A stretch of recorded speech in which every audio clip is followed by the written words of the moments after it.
Good evening, everyone, both here and watching this virtually. I hereby call this meeting to order. It is 6:01 p.m. Next item on the agenda will be roll call. I'm going to ask if you're here to go ahead and state that you're here, starting from my right. Carlos Margo, present. Anita Chavez, present. Alisa Peña, present. Rosalba Hernandez, present. Celso Gomez Jr. present. Great. So we have everyone here except Ms. Ochoa, who has informed us she may be running a little late, and at that time, I'll let everybody know that she did arrive. We do have quorum. Next item on the agenda, if you're able to do so, I ask that you stand and please face the flag.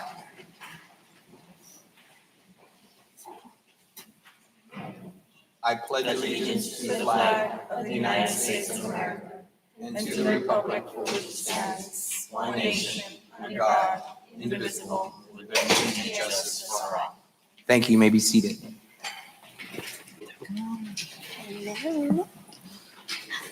For the record, board member Jessica Ochoa has shown up, and it's 6:02 p.m. Thank you for being here. You're welcome. All right, next item on the agenda is number 4, which is public comment. I'm going to ask board member Peña if we've had anybody who signed up for public comment. If we do have someone who has signed up, remember the rules. You do have 3 minutes. After 3 minutes, we will inform you that your time is up. We ask that when you make your way to the podium that you identify yourself. So do we have anyone that signed up for public comment? Yes, we do. If we can please have Ms. Iris Morin make your way to the podium, please.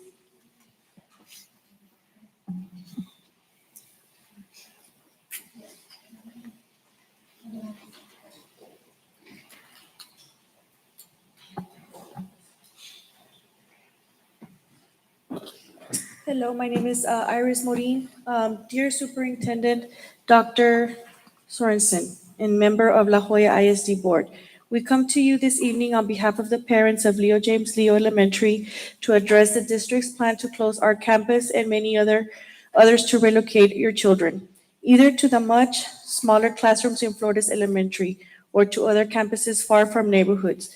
Many of us volunteer in district programs such as TELPAS, have worked for the districts of family members employed here, or were once students ourselves. As a community, we have witnessed firsthand the devastation that school closures and staff layoffs have already caused.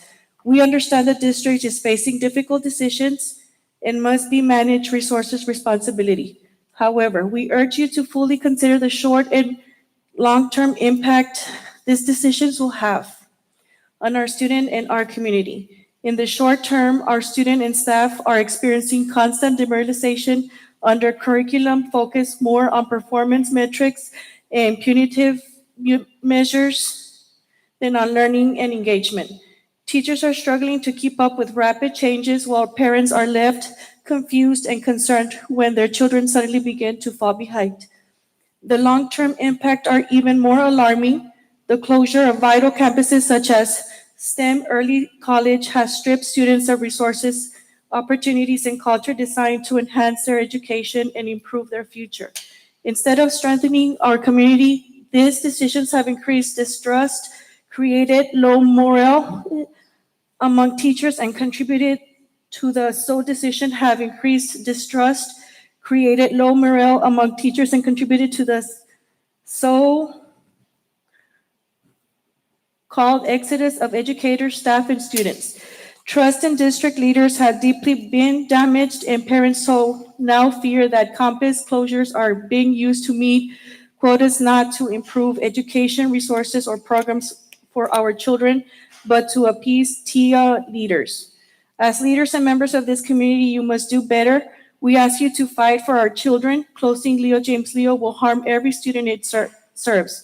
Closing Leo won't fix enrollment issues. As we spoke to many parents, they are planning to move their children out of the district if their campus is closed. For the students that stay, problems such as overcrowded classrooms in the much smaller spaces such as those of Flores Elementary will be excused with waivers. These changes across the district will be labeled as improvements, but taking the certainty some children had. Relying on resources will not be improvement. Removing essential staff, custodians, counselors, and librarians, special ed teachers, coaches, and teachers is not improvement. Packing more children into smaller classrooms is not improvement. Taking away resources that support every student in our community is not improvement. The TEA takeover has already devastated this community. As parents, we fear that by the time the superintendent leaves in 2030, there will be nothing left to fight for. Thank you, This is- ma'am. Your time has up, and we appreciate your comments. Thank you so much.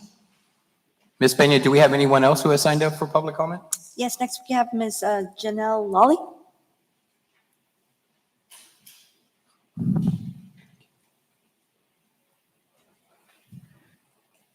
Good evening. My name is Janae Lally. I'm just going to finish up the letter.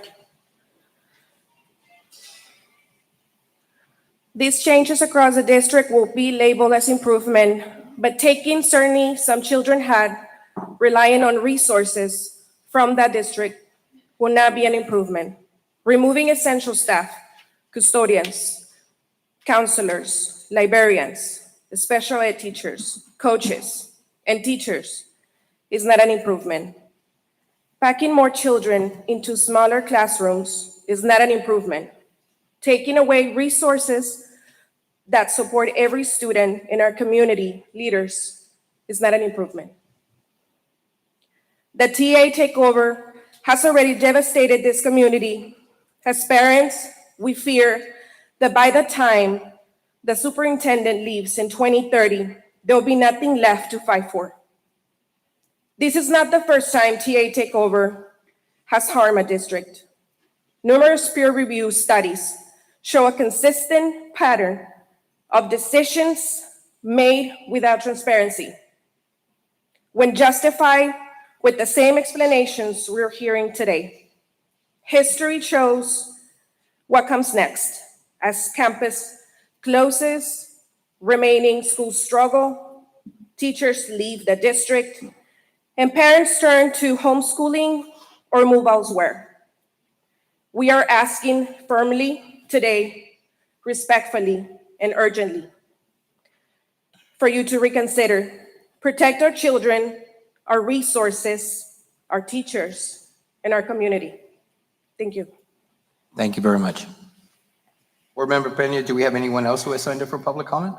We do not. Okay, seeing that we have no others that have signed up for public comment, we'll go ahead and move on to the next agenda item. Next agenda item is agenda item 5, specifically item 5.1, financial audit update from Alvarez and Marshall, presented by Merced Crespo. Ms. Crespo? Good evening, Board, President Alvarez, Dr. Sorensen, community.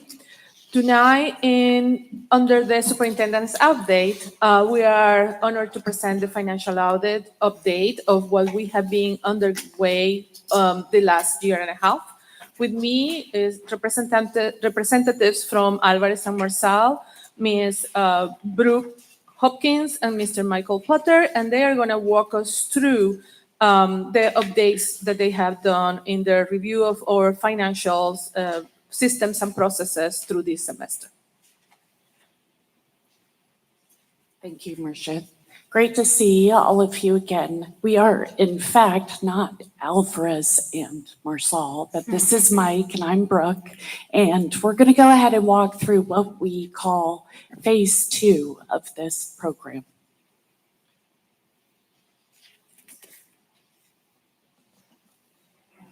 Yeah, thank you so much, members of the board. We appreciate your time. Just a quick overview of what we want to cover today. I'm going to do a quick refresher on the background of the original assessment project, the scope of work that we're working against in this phase of the project. We're going to talk about some of the key deliverables, including our internal controls reinforcement work, financial analytics support, and accountability and data transparency. And then we're going to focus on the path forward, talk about progress against our phase 1 recommendations and exit criteria, progress towards the culture of accountability, and prioritize recommendations moving forward.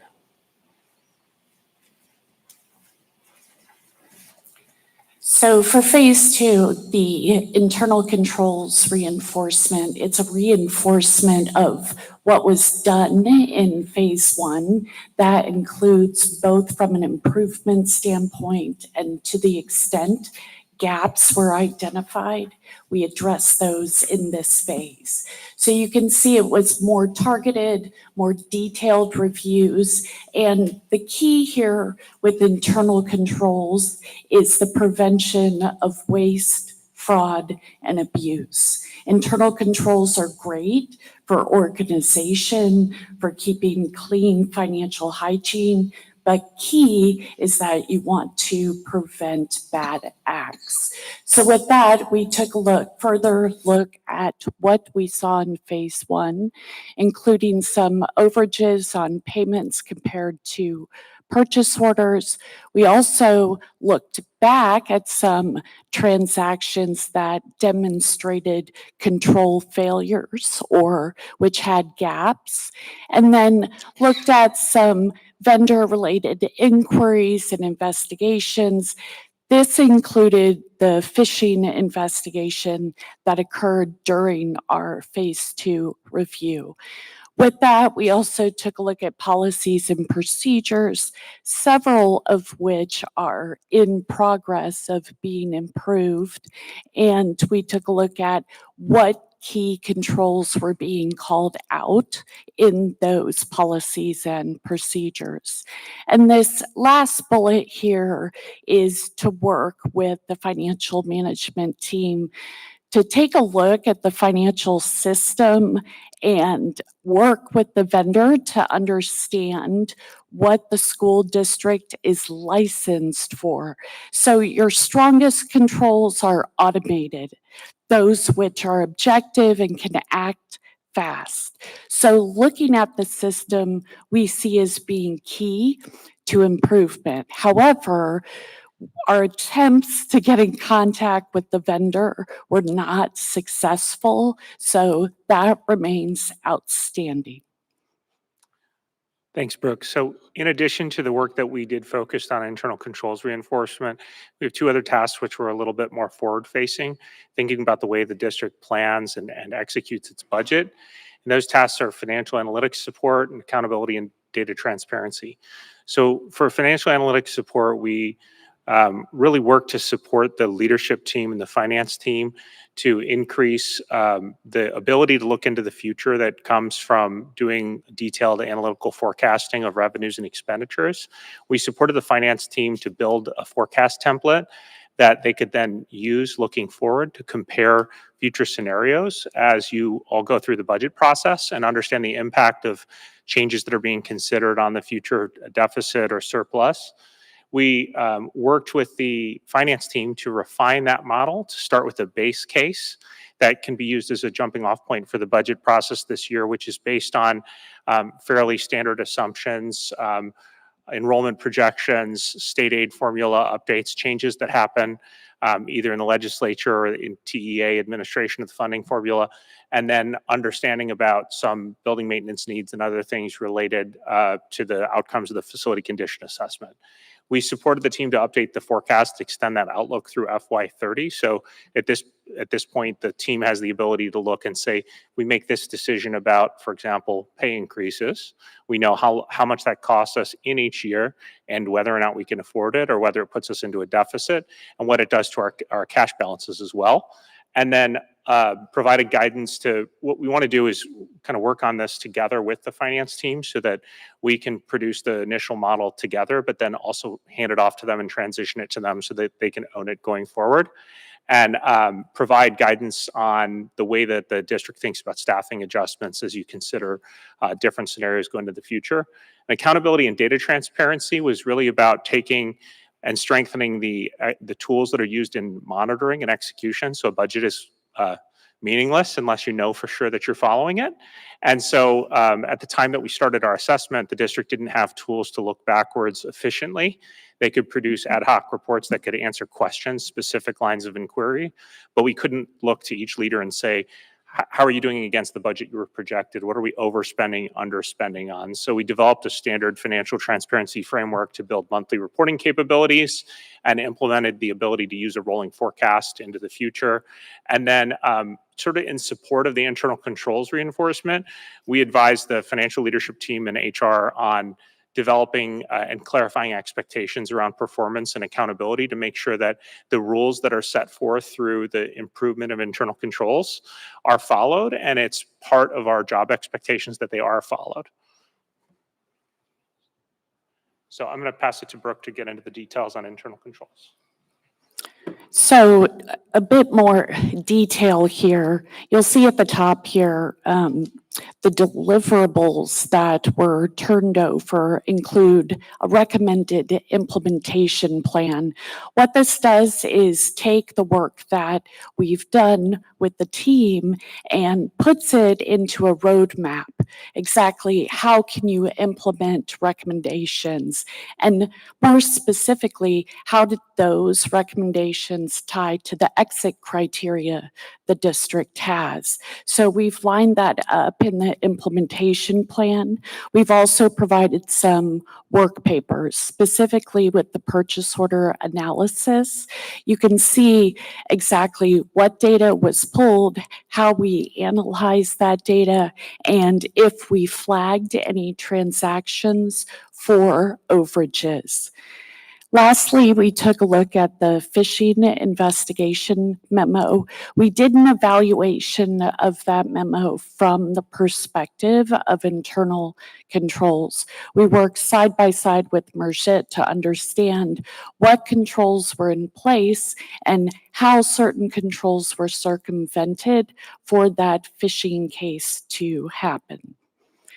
So key activities that we did, which supported the overall deliverables, were basically conducting targeted and detailed reviews. We looked at vulnerabilities from two different standpoints. One, from phase one, identification of potential gaps and vulnerabilities. And secondly, from best practices with internal controls. We looked at overspending on purchase orders in phase one. We took that to an additional detailed level. We took a look at if there was improvement, but we also broke down overages by departments as well. We looked at payments that had insufficient documentation.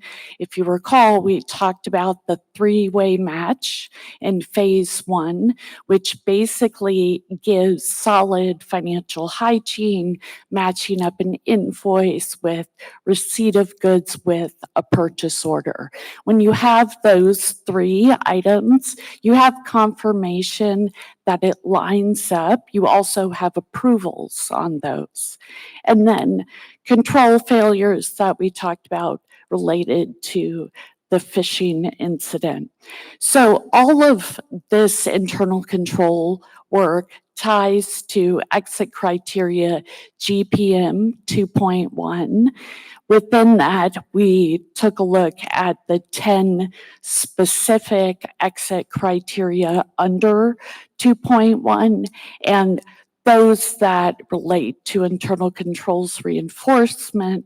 About 40% are on track and 60% have not been started.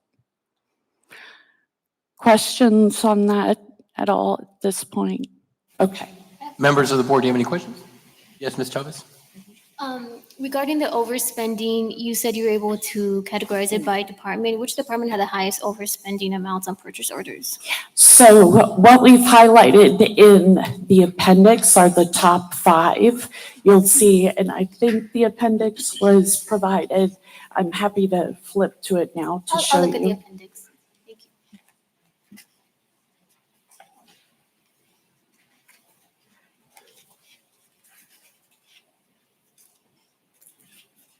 Also, the 40% relates to the total 4-year progress. So that 40% is over that entire time period.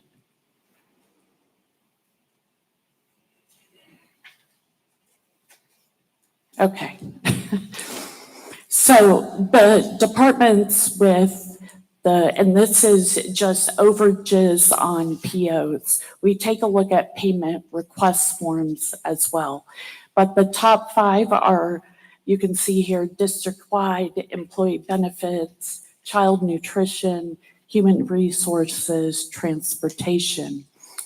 District-wide includes a lot of different items, including miscellaneous or other.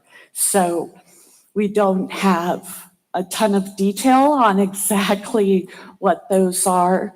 In addition, support for items with overages didn't include detailed descriptions. So it was hard to know why the overages occurred.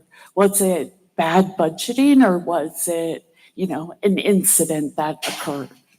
I guess when you look at these numbers, that's what, $14 million in overages in just 1 year, right? Is that correct? If you look at the. Yes, that's correct. Fiscal year 23, 24. So when these overages happen, you're saying that a vendor gave a quote, right, to someone, to us, right? And then we submitted for approval. And then by the end of the project or service rendered, then they give the invoice, which is higher then. And then Correct. they seek payment from us. And That's then we correct. just pay it. Yes. Okay. Wanted to clarify. Thank you. And the second one, similar, but this is payment request form. So payment request forms should be used kind of one-off or in cases where you don't need a purchase order. So think about like an employee going to a conference. If you have all the detail of the conference, you can see it on the website, might just require an invoice. So you do a payment request form. In phase one, we noticed that payment request forms were being used quite often, more than you would expect. So we decided to go ahead and track those as well. So you can see district-wide is also on there again, but this undistributed organization unit came in top for payment request usage, and then budget and finance, energy management, and summer school. Thank you. Sure. Any other questions? Yes, Mr. Chua. So from what I'm understanding from your summary, we're indicating that this administration has now established controls that previously were not present. And in this, we are finding overages. Yes. I couldn't hear the entire question. I apologize. Could you repeat? Sure. What I'm saying is, or what I'm asking is, in your summary, you're indicating that this administration has established controls that previously were not established. Correct, yes. And that is to prevent what's known as fraud, waste, and abuse. Correct, yes. There are controls that have been implemented. There's also controls that are in progress, that are not fully functional at this point, but in progress. But there's a plan. Yeah. And can you define what fraud, waste, and abuse is for the community? Sure. So fraud would be a case where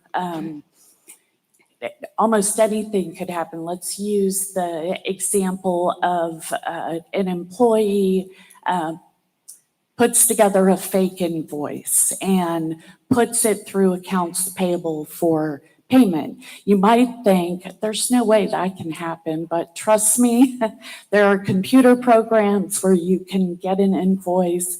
You can download the district's header. You can put it up there. I'm not giving ideas here. I'm giving examples where that invoice goes through and the setup can be where that employee gets payment for that invoice and it's completely fraudulent. Waste is if you don't have solid internal controls in place and you're not tracking things like PO overages, there could be waste. We don't know, but if you had controls in place where you only paid up to the purchase order, and if more was needed, a change order could be submitted for approval, that's much tighter control on what could end up as being wasteful. And abuse could be almost either of those things, but it also could be going in with the intention of abusing the district's vulnerabilities, knowing where gaps exist to take advantage of those, telling a third party to take advantage of those, or to do it internally. Appreciate it. Thank you. Members of the board, do we have any other questions at this point? You may proceed. So you can see on this next slide that this is kind of the overview, higher level than departments of the overage amount by fiscal year. We did identify improvements. So you can see that 65% of the overage related to 2023 to 2024, and 35% was 24-25. So there's still improvement to be made, but to your point, controls that have been implemented along with training to the staff have been effective to decrease that. I think it's also worth highlighting as we look at this that the efforts to identify and address these challenges only begun halfway through the school year last year. So when we see this kind of reduction in inappropriate activities based on half a year of progress, we can see that the control changes are taking effect, as well as the board and the administration's attention to these types of issues taking effect in the way that people feel accountable to processes. And so while this isn't perfect, we expect and hope that the progress and the trend will continue in that same direction. Mike, I just want to say thank you for pointing that out, not only to the board, but to the public, because our audit ended when? Like when we actually did the audit. We were and here in May. Exactly. And so you guys came in May and identified, right, the work that needed to be done. And so this is 6 months of work. And so while there is still much work to be done, and I am not underplaying any of the work that needs to be done, because eventually we want to come back here and we want to say it's dramatically reduced. Knowing that, again, payment requests may always exist to a certain extent. And I think I used an example, and forgive me for using this example, but it is real. One of our canines passed. And that is not something that, we had a purchase order for. And so those emergencies happen that we have to pay for without there being a purchase order, right? A car breaks down, one of the trucks in CNS breaks down, and we have to fix it right away. And so there might always be some of that, but our goal is to continue to reduce this. But really do want not only the board to understand, but the public to understand that none of these controls existed when we arrived, which is part of the reason that we are here. And because of waste, fraud, and abuse, and because these controls were not in place. And 2, this is 6 months of work. And 3, the other part, I know I said that there are 2 parts, but 3, there is an element of human training that still has to occur. And this is not a criticism, because the employees in Merjette's department, division have been working incredibly hard. But there are habits and ways of working, not only in business, finance, and administrative services, but across the district, which is where you talked last year quite a bit about the culture of accountability. And so there have been ways of working across the district that are also changes in practice and changes in adult behavior that may actually not be under waste, fraud, or abuse, but just historic practices in how we do things, that we have to do a better job in actually implementing the processes and policies that we put in place with these controls. So thank you for that. And thank you, Dr. Sorensen. Just one thing to add. The result of this effort over time is not going to be that you never see exceptions to your standard financial processes. It's that the paths by which those exceptions occur are narrow and extremely well documented, right? So you should never be in a situation where you have a number of these items that vary from the traditional process, without documentation and ownership of the decision to vary from that process in a way that creates a trail of accountability should anything be discovered to have gone wrong. Thank you. Thank you. Members of the board, any other questions? Brooke, you may proceed. Thank you. So, and to kind of take off on the point on culture and accountability, that is something that takes years to fully instill. And what this team has done over 6 months has not just been technical, it has contributed to moving that culture forward. So I think it's a significant improvement, not just because of the deliverables you're going to get, but the fact that the team has been pretty much right next to us, collaborating as to what is going to be the most effective way for implementation. So as part of the takeaways, the purchase orders and invoices, a lack of sufficient detail is something we talked about in phase 1. That is something that we want to address in the next phases, that the district wants to address in the next phases. Because what that does is gives you the ability, if something is flagged, to understand, is that an exception or is that an issue? Without that detail, you don't truly understand what is the purpose here, why did it happen? So we also say that while there are approvals on things, it's hard to understand how things were approved without sufficient detail. So again, the training extends to approvers, managers as well, to understand what level of detail should you be getting prior to approving that. And then taking a look at the 3-way match process is the technical side, but truly understanding when that should occur, and if automated controls are increased, there might be certain cases where you don't have to do that. We haven't addressed that with the district because we're taking baby steps, but that is something the district can get to. Looking at cumulative invoice values, they were not consistently tracked. So it is possible with some of the PO overages that we flagged that there in fact were other invoices that could have added to those amounts. However, it wasn't cumulatively tracked consistently. And then we talked about the payment request forms. The investigation from the phishing incident, what we worked with Murshid and her team is to look at how you can identify what the control issues were when things like that happen.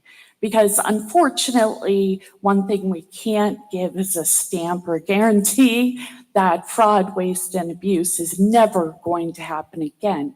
What you want to happen, if and when it does, is to be able to act succinctly with a plan and understand what needs to be done. So identifying those financial controls that were circumvented, understanding if it was a rogue employee or a rogue vendor, and how that impacts to make quick decisions. So impact 1, insufficiencies could hinder the overall budget. Effectively managing that budget could increase fraud, waste, and abuse, but that is kind of the counterpart of that is the increase of controls as well. And then looking at the culture of accountability. We don't want to have these insufficiencies grow. We want to nip them in the bud, get them now, so the culture becomes the understanding that the district is not going to tolerate it and that the staff is empowered to recognize it and address it too. Pass the mic. Thanks. So next we're going to turn to the financial analytics support that we provided. The objective of this task was to support the adoption of financial forecast template and provide targeted support for efficiency analysis. Through the course of delivering this work, we developed 2 deliverables or 2 work products that we handed over to the district, which include a financial model, which we talked about a little bit earlier, which provides the ability to look into the future and have an understanding of the impact decisions will have on a 5-year basis, and a staffing analysis that summarizes some of the trends of staffing and expenditures comparing campus and department trends over time. Within this scope of work, we supported the finance team to update that model, as we discussed earlier, updating enrollment projections, state aid formulas, and building maintenance through about 4 weeks ago. So all of that information is as up to date as it could be, and also worked with the team to make sure that Ms. Crespo's team is familiar with and comfortable with updating that analysis as needed so it can inform future decisions and discussions. And then we also provided some staffing analysis, which we'll share the highlights of. This relates to the exit criteria 2.2A, B, C, G, and I. And with A being enhancing and strengthening forecasting capability with a multi-year outlook, the district has met that requirement. Conducting efficiency reviews to evaluate and evaluated building conditions. Efficiency review work has been done. There's facility condition work to be considered going forward. Conducting finance staff realignment and training. Many of the roles have been updated and changed. There's hiring to date, and we've trained the team on some of these capabilities.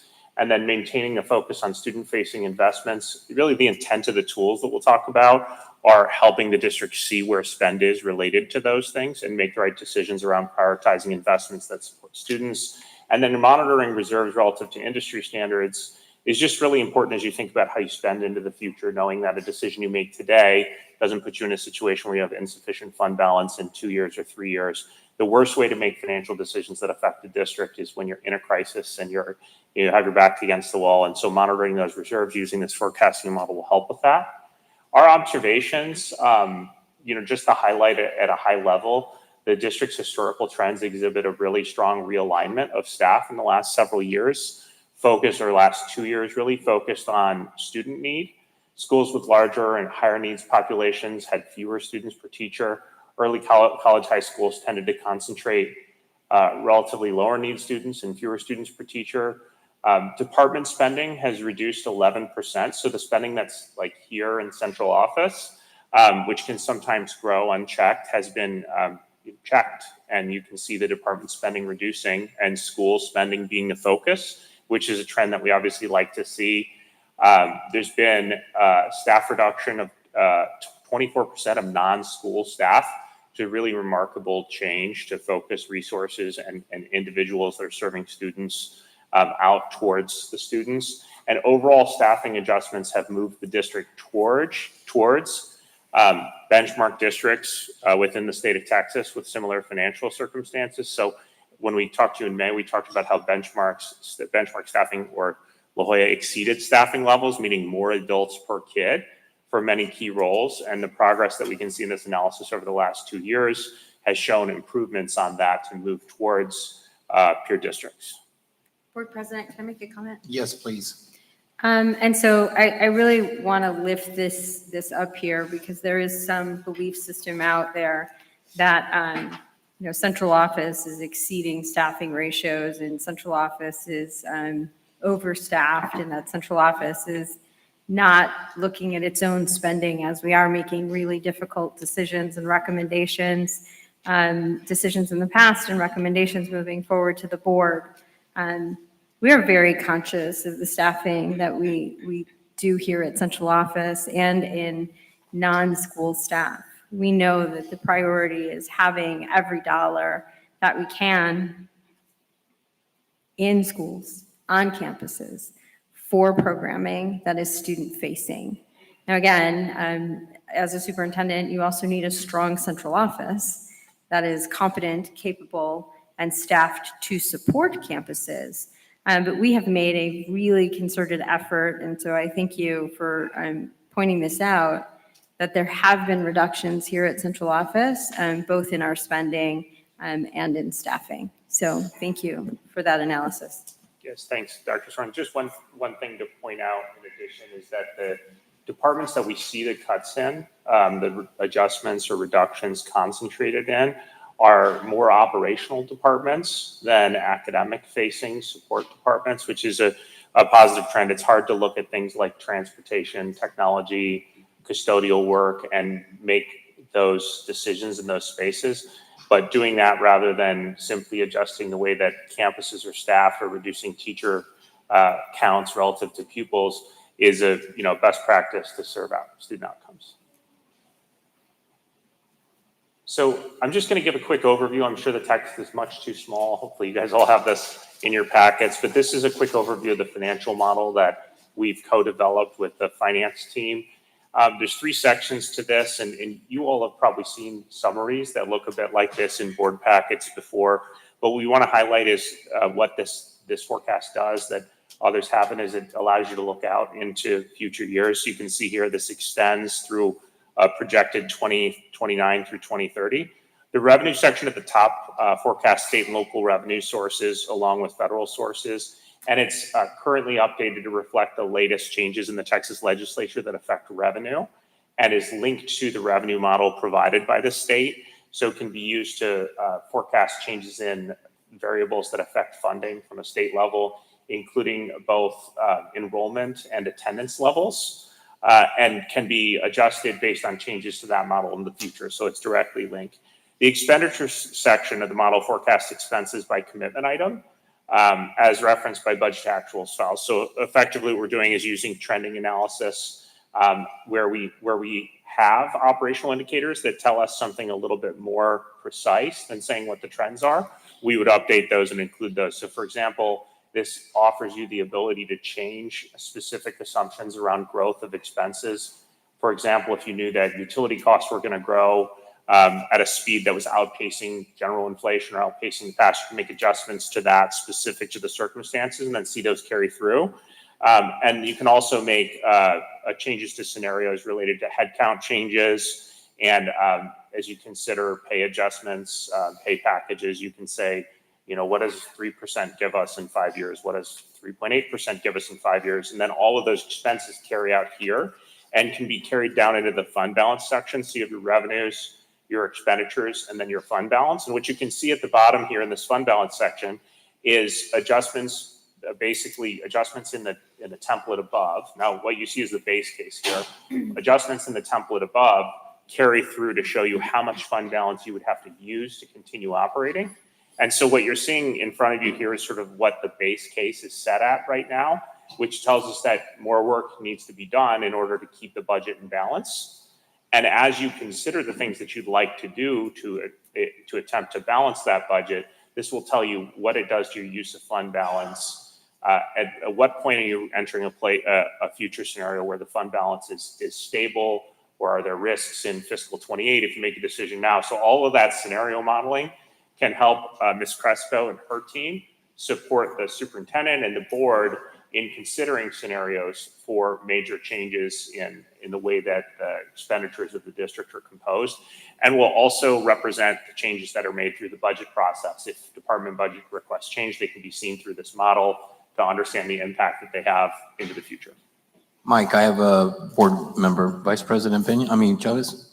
Hi, quick question. A bit of a simple question. So the local sources and state sources for the revenues, local would then be the taxes for the property taxes? Yes, that's right. Okay. And so then it's great to show for the public to see that for local sources, that's only, I'm looking at column projected to 2025, 2026, that it's 30 million, about state is 215 million, and then federal 27 million, to show those big difference in how much is coming from taxes from, the area of the community versus state versus federal, and to see as we're being projected outwards that lots of those numbers are going down. Yeah, thank you for pointing that out. Just one thing to highlight here. What you see reflected there is the way that Texas funds education. So there's a combination of like an expected level of effort that's provided to support a student. So a district that gets very property rich and ends up with a lot of local tax revenue can end up in a recapture situation where their revenue at the state level is reduced on account of their local revenue being higher.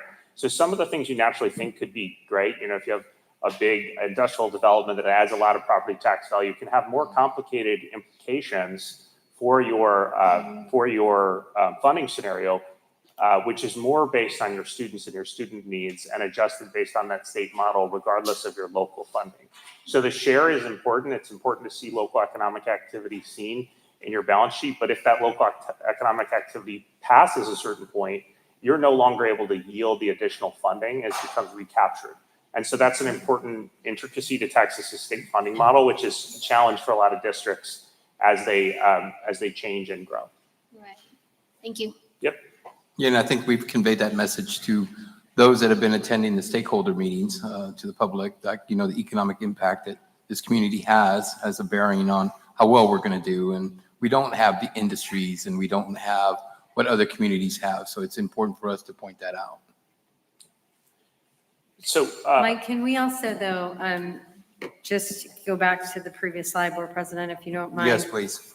I think one of the important parts that I'd like you to explain, not only to the board, but as our community is watching, as, you know, as the superintendent, that, you know, I've made some recommendations around school closures with my team, is that what we notice is that 26, 27, if nothing changes, we're in the red. that's right. And that will be the trend unless you make changes to your expenditure.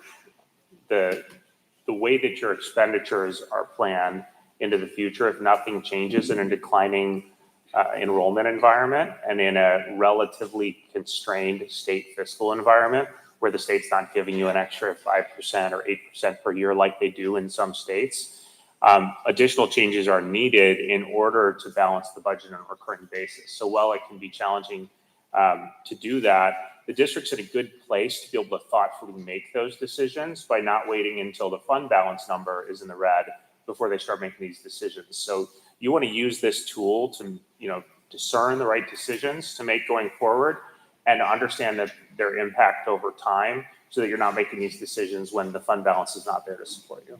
Thank you. I appreciate that. Any other questions from the board? I do have a question. When we think about future-proofing, really all the improvements that you guys have recommended, in your experience, how often should we be revisiting to implement best practices, and I guess lesson learned from other districts, right, outside of just the Rio Grande Valley? I would say certainly annually, at the least, taking a look at the way that your year turned out as compared to how you planned it and having some lessons learned. I know, you know, finance teams present to the board, you know, around the time of the annual audit, which should be, you know, around this time of year typically, to say, what did we learn from the budget versus what the actuals ended up being in our audited financials. And taking lessons learned at that time is a good time to do it, because this time of year is when you start ramping up your budget process, which will start in, you know, in the winter. And so we'd recommend certainly doing that at least that often. But also if there are outside factors that change your financial outlook. So watch what's happening in the Texas legislature. I'm sure Dr. Sorensen will update you when she sees something change in the Texas legislature. If it does, it should change the way that you think about these things. And, you know, you can ask for a brief from the finance team using this type of tool to explain to you how that works, what it does. So at least annually, At the bare least minimum. annually, yes. Thank you.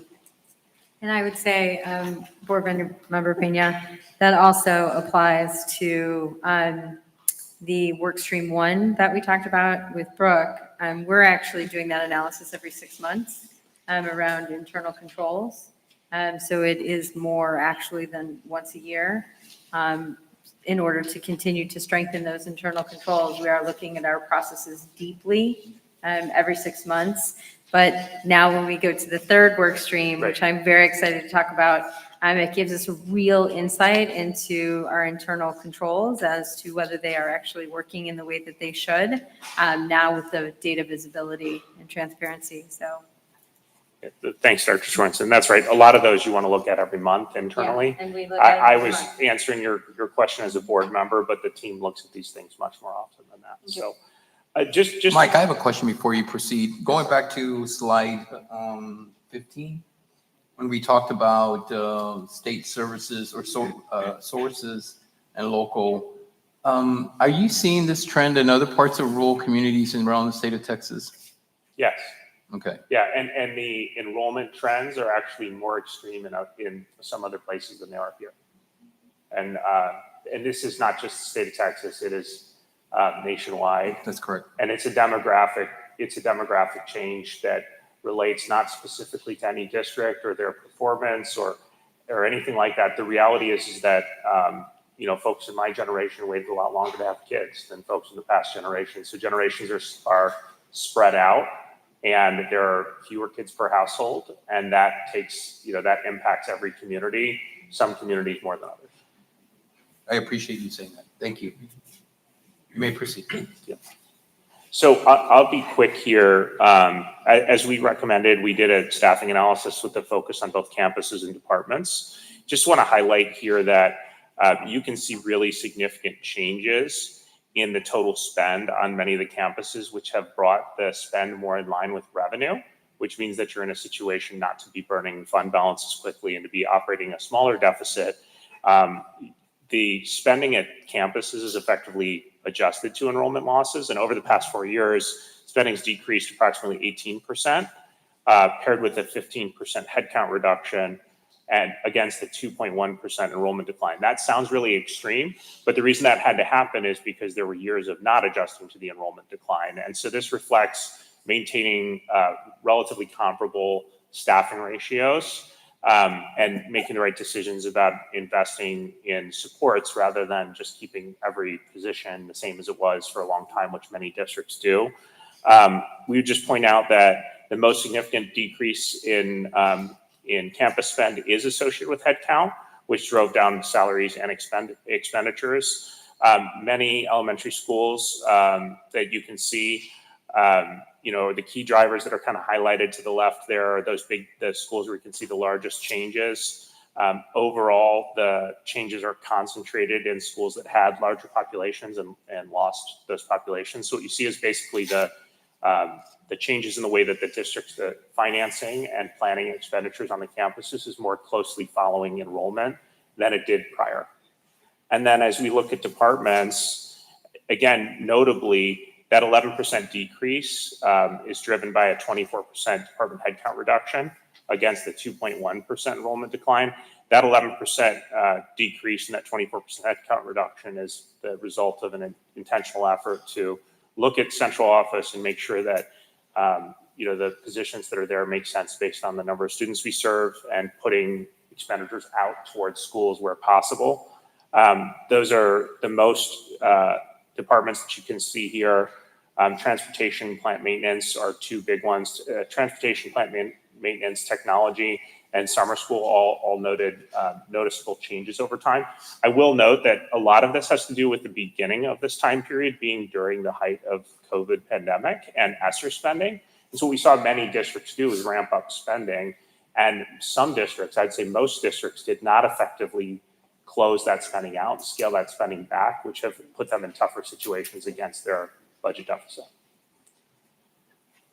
This is just kind of a highlight of where we're at you can see the 16% decrease coming from departments and the 16.5% decrease coming from schools.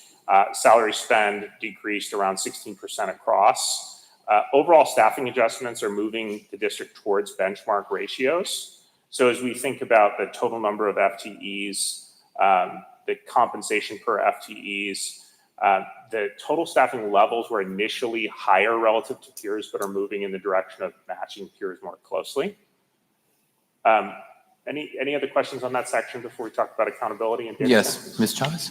I had a question. I'm not sure if it would go to you or Dr. Sorensen, but on one of the slides, the one where you're talking about the change of that one, there you go. K through 12 humanities, you see it said 154% increase, right? But I'm assuming, is that a different program you implemented or what is that? So this slide and these numbers, and please correct me if I'm wrong, also have to do with staffing, correct? Yes, yeah, it's Right. driven by staff. So as we ramped up our intentional efforts around literacy, this has everything to do with the addition of instructional coaches. This has to do with coordinators.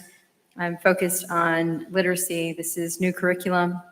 This is literacy support programs that we've put in place.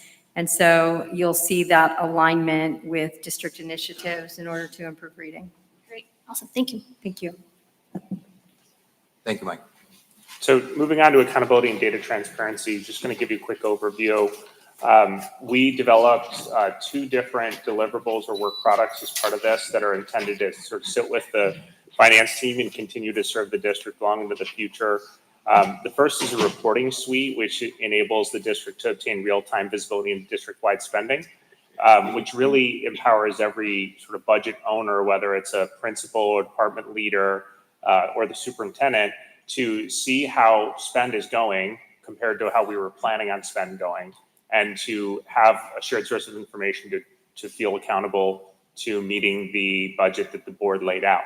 So the goal of this is kind of twofold. One is to monitor and learn from things as they're going and provide visibility into things that could be maybe challenges. For example, if you see payroll lagging behind, it gives you visibility into vacancy challenges. That sort of information is meaningful from a management perspective.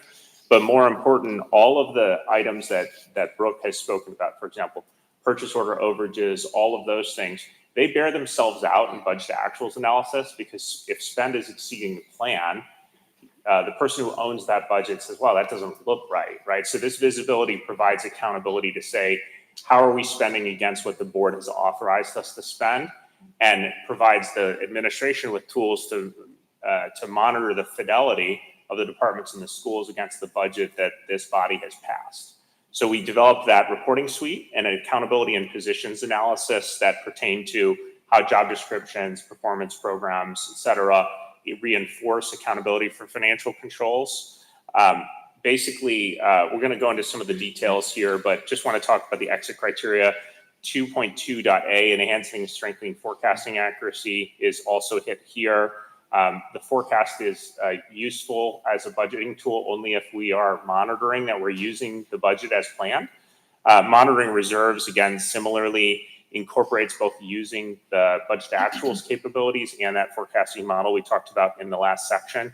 Incorporating clear roles and responsibilities to allow for employee evaluations for all policies and procedures. It does not matter if your employee makes a mistake or does something wrong if you don't have a policy that states that there are consequences associated with that. So it's just really critical the work continues to integrate financial accountability into people's job descriptions, into the way that they're evaluated, developing a framework of performance evaluations, which is 2.3D, that emphasizes maintaining those policies and procedures, and then develop performance tracking and guidance for potential disciplinary measures is kind of the backbone of that, which is that you mostly want to focus on a carrot, but you need to have a stick if things go too wrong and if people aren't following these procedures. Our observations here, just to touch on quickly, roles and responsibilities can continue to be strengthened by clear success metrics and priorities, as well as clarity where some of the overlapping duties exist. So that primarily relates to the finance team functioning based on being understaffed for some time and trying to get goals clarified and strengthened. In some cases, those positions could be better separated in the way that they're planned. And I know Ms. Crespo is working towards those goals. The district has continued to invest in a performance process. That investment, I'm sure you all have heard about in the past, is a very long process, both from a systems perspective and a people perspective. So there are some observations we talked about that will need that system to be fully functioning to work very well, and they'll have to continue to work on that. The last thing I'd highlight in this section is that the position control, which is really just how we make sure we don't hire people that we're not authorized to hire. It's the biggest thing that we have that controls the budgeted spend, right? Because people are most of your expenditures. Position control functions very well. It's a little bit labor intensive right now, and it probably takes more time from the finance team and the HR team than it should in the future. But in the absence of those systems being modernized, it's functioning very well. So just to provide a quick overview of what we've provided, hopefully this will start to look familiar to some people in the room. What you can see here is a campus budget actuals tracker where you can see every school and how they're spending against their planned budget. Schools can then drill in, as you can see in the sort of bottom right, to see the actual things that they're buying, what they're ahead on, what they're behind on spending, and track things that might make them ask questions of their own staff. That provides the ability to look at the details that any principal would need to see whether her or his budget is going to balance at the end of the year, or whether there's going to be financial challenges at the end of the year. Also provides the ability for the superintendent and other academic leaders to discuss budgets with the leaders that are leading the schools. So we Mike, have. Can I just, Board President, do you mind? Yes, please. I really, really, really want to highlight, and Marjette knows this, these are my favorite things. Besides like obviously being in classrooms and with kids and stuff. Sorry, Dr. Little. But like, I just looked at you and this was in place when we got here. And so I do want to say just for a moment that I'm really proud that we are at this place as quickly as we are. Because, and, I know Board Member Ochoa, we've had this conversation around, what do campuses need? Yeah. And so this gives me really clear insight in real time when I hear things about, that teachers don't have supplies that they need.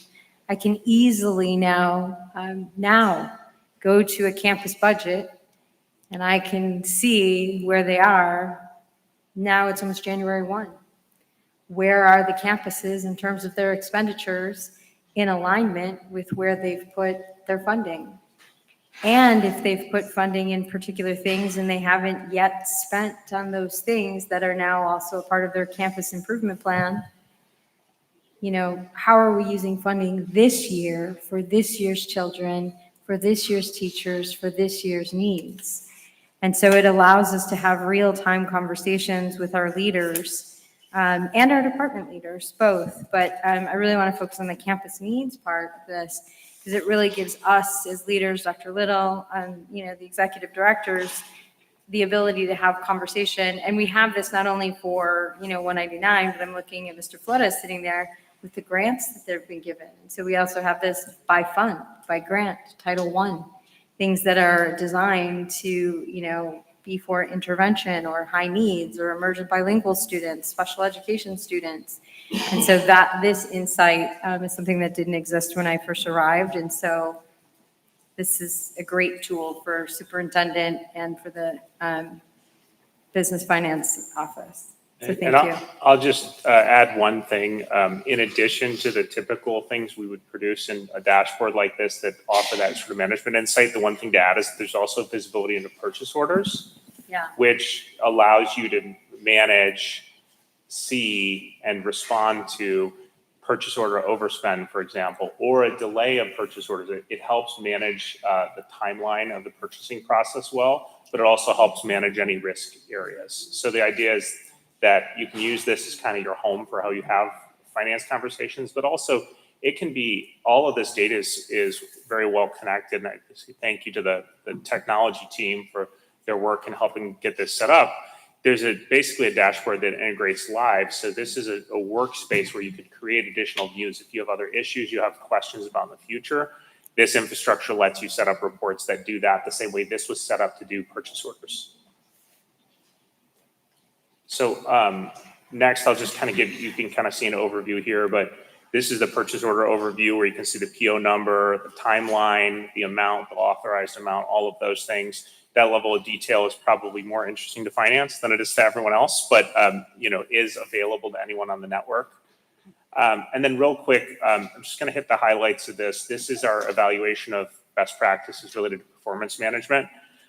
These best practices are things we see work well in other systems around financial accountability. The first one is that the goals and performance systems are aligned with district goals. So staff should connect directly to student outcomes and district objectives. That we would say is sort of a green light, meaning that that's well done. The next one is data-driven evaluation framework, that data analytics are going to drive performance monitoring, and data is used to inform improvement, performance, and transparency. You don't only hear about your data when you're in trouble. And so the district's made good progress there. More than half the finance team's goals clearly define measurable targets where data can be used to say, how'd that go this year? And more than half of them are clearly measurable, but more progress to be made in making sure they're more time bound, which is to say, you're going to accomplish this by this point. So continued work to strengthen there. transparent framework and expectations, expectations for processes. As the documentation of processes becomes more clear, as systems get modernized, those expectations need to be communicated to match that. So while the work is there, and I know that Ms. Crespo holds her staff to a high standard, when there is no specific standard detailed about how something runs through a workflow, it's harder to maintain compliance with that standard. So as the systems continue to advance, the ERP advances, the HRIS system advances, we want to work on continuing in this space.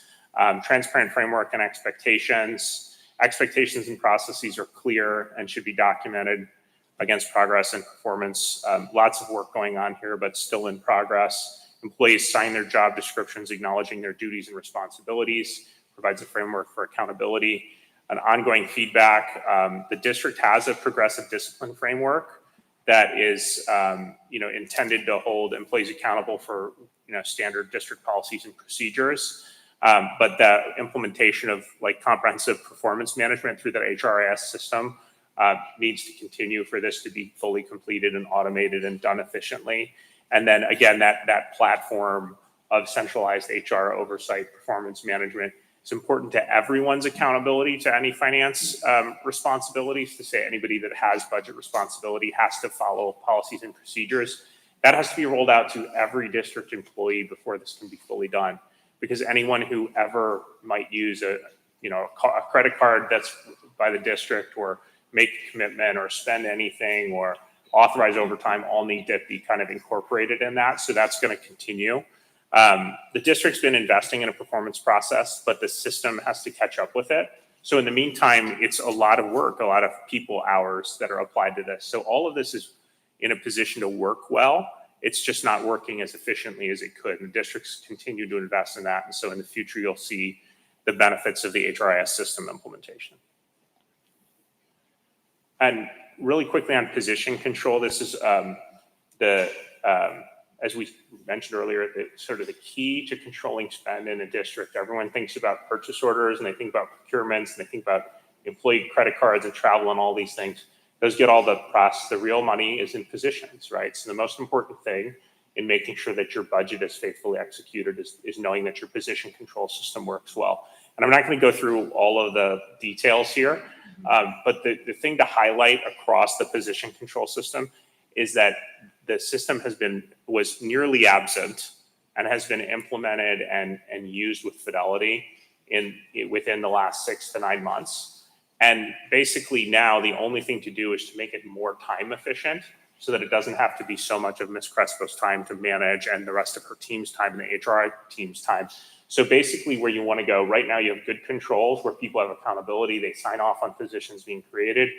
The big progress to be made still is to move that to an automated workflow where every position that requires, Dr. Sorensen can log in on Monday morning and say, I wonder what positions I have to authorize. And that will have traced all the way through a system that has stamped accountability for each person who approved it from the finance side, from the HR side, and from the leadership side. So we're not there yet, but the system that's working, sort of more manual system, is working to make sure that we're not hiring people that we're not supposed to. So I want to turn next to the recommended path forward. I'm going to try to be relatively quick on this, but this just sort of charts the recommendations that we discussed with this board when we were here in May, and sort of tracks progress against each of the recommendations against the two, really big areas, the financial process controls, and then budget and financial outlook. And what you can see, where you see blue, the darker the blue, the better the story is, right? So the things that are seen in dark blue are things that have been totally completed. The things that are in that lighter blue are on track. Things that are gray are not yet started.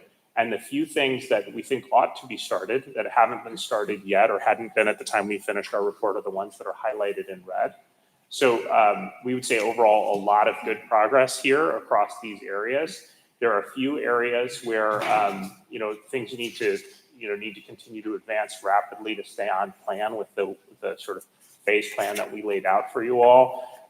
Those are formalizing and enforcing document retention policies, formalizing a procurement checklist to encourage the completion of cost and price analysis, and then limiting or discontinuing the use of payment request forms. All of those things are important and need to start soon. And then sort of similarly requiring separate form to confirm receipt of goods as part of that three-way match, incorporating templates within the developed policies. So when you have a policy, don't just tell people what they have to do, give them something that makes it impossible for them not to do it, and then developing and implementing pre-travel approval forms.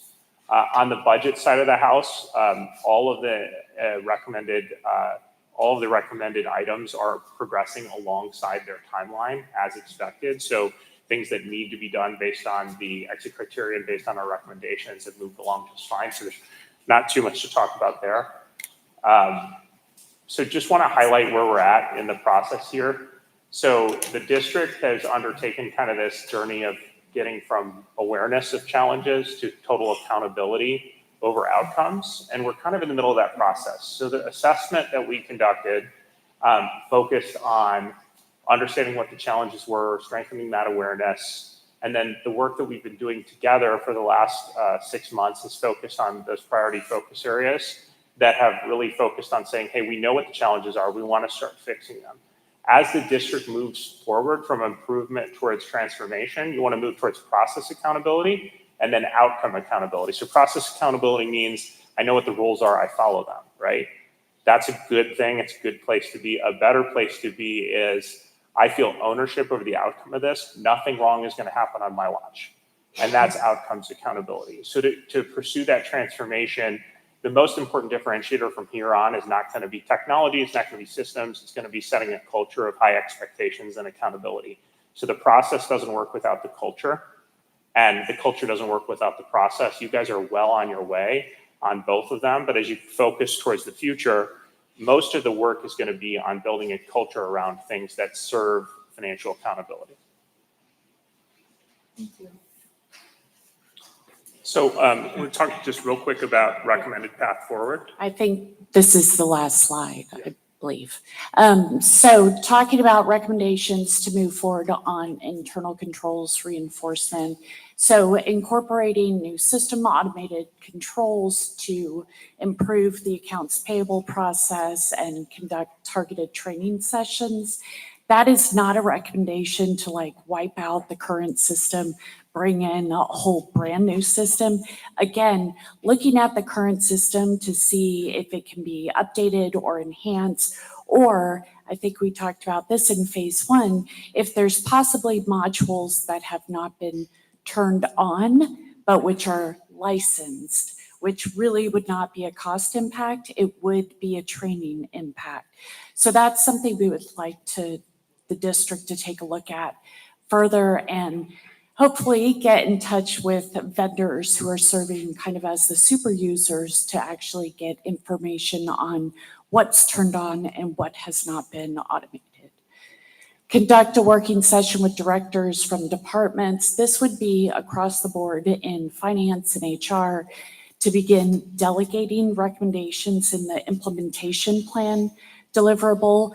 This is something that the implementation deliverable itself in the roadmap is something that should be tracked.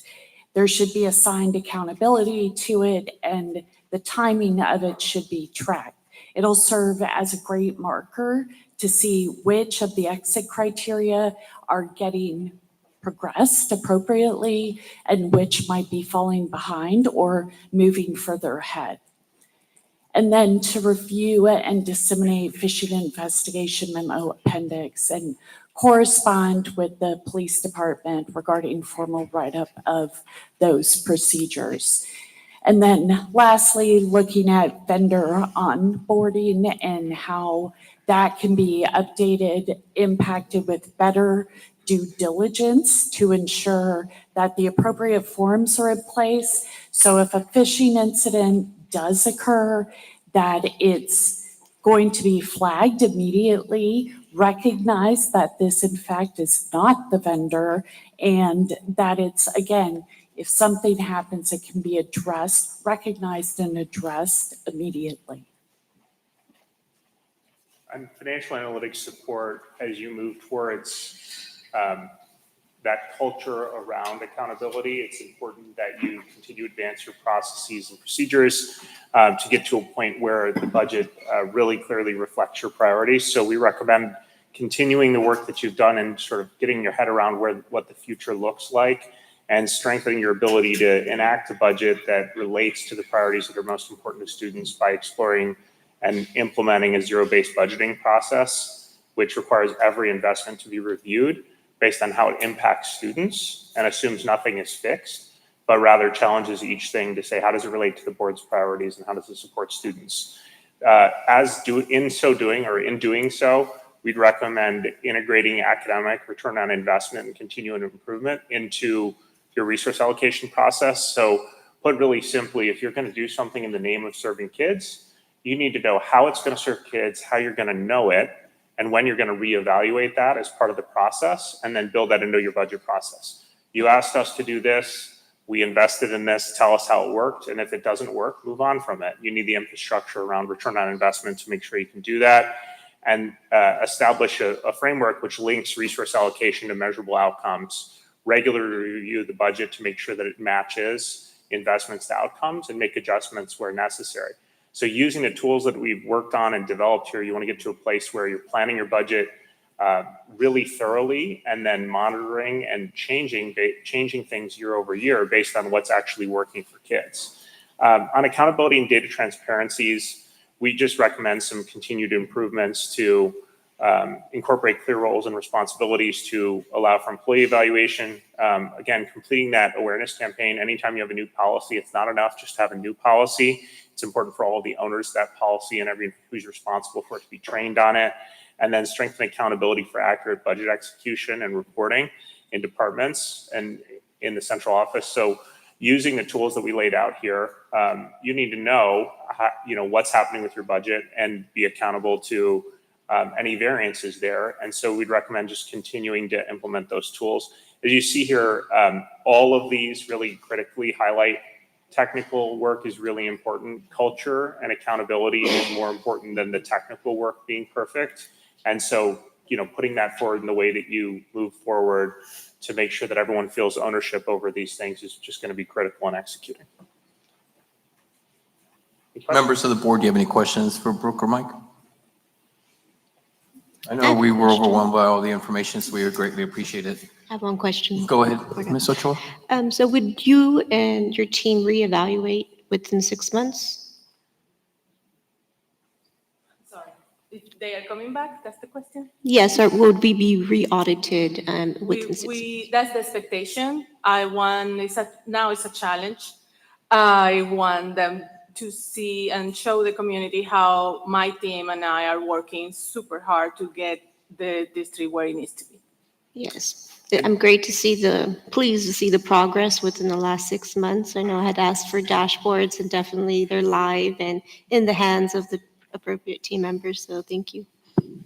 Thank you. Just to highlight, our recommendation would be that any controls evaluation be done at the conclusion of this school year, so that you can look at a full year of data after the process improvements to see where they've taken up, where they've taken root, where there are challenges based on a full year comparing to the previous year. So you're not measuring kind of a half year like we were able to this year. Mike, on slides 23 and 24, you talk about where we need to be and where we're at. What's the projected date or time where you're looking at so that we would be seeing the majority of this stuff completed, the green? Well, I think the timeline of activities that we've outlined relates to work continuing, led by the finance department for the next 12 to 18 months, with most of the items being able to be closed by the end of fiscal 28 at the latest, but potentially sooner. The big challenges are just going to be anything that relies on a system, like on HR system implementation and modernization. But the thinking is that most of the things that we've laid out in the phase plan that the district's going to continue to follow can be closed out by the 27-28 school year, with a majority of them being closed out during the rest of this year. Great. Yeah. Board President, I also want to add, though, and never underscore something that Mike and Brooke both said, and that Marjette lives, is that that cycle of process versus accountability. And so we're also talking about changing behaviors. And so I am really grateful at your question around, what is the projected timeline to complete many of the tasks. As we know from other work streams that we're working on, change management is hard.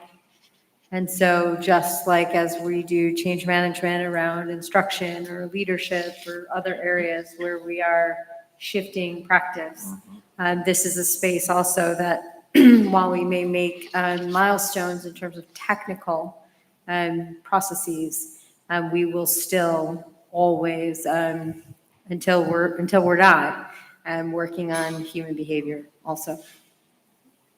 Yeah, I think Mike referenced it a couple of times using the word or the phrase culture. So nothing's going to change until we change culture. So appreciate that.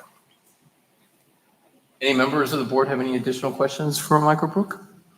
I have a question for Ms. Crespo. Yes, Dr. Hernandez. So what has been the response, or are we having any difficulties with the vendors adjusting to this best practice that we're kind of bringing forward for financial? I have seen both. I have seen vendors that are coming back or saying that they are coming back to the district to do business because they feel fair. And I have seen vendors that are not applying to our request for proposals, and no applying to our request for quotes, simple no participating anymore. So I'm not gonna say why, but I have a change. What I feel better is that we as a district have a better pool where to pick, choose what is more convenient for us and what is more beneficial for our students, and choose what is more efficient and effective, and not just doing what we have. The culture that has been standing. Thank you for that. I'd like to add something. Yes, to that. Ms. Ochoa. Just to clarify, so with our vendors, we are indicating what the agreement is clearly in the BAA, right? And so is that perhaps the reason for the change? I cannot tell that. I'm everybody that makes their own business decisions, but we have strengthened our procurement processes and we have strengthened our requirements. And we also are we are working on indicating what are our requirements for invoices. So we are more clear and we can do the three-way match efficiently. It has to be a collaboration. So all those things are factors that are showing that we are more efficient and more doing best practices. So Appreciate it. Thank you. I would just say some of that attrition of vendors is good, because you want some of the vendors to decide if they're not ready to comply with the controls that have been put in place, that they make the decision not to get involved. Any other members of the board? Thank you both, even though we didn't have Alvarez and Marshall. Thank you both, Brooke and Mike, for being here, and it was very informative, and so thank you for that. And we look forward to seeing you in 6 months. Thank you. Thank you, Marshall. thank you. All right, next item on the agenda is SB 5.2 Transportation Audit Findings. SB.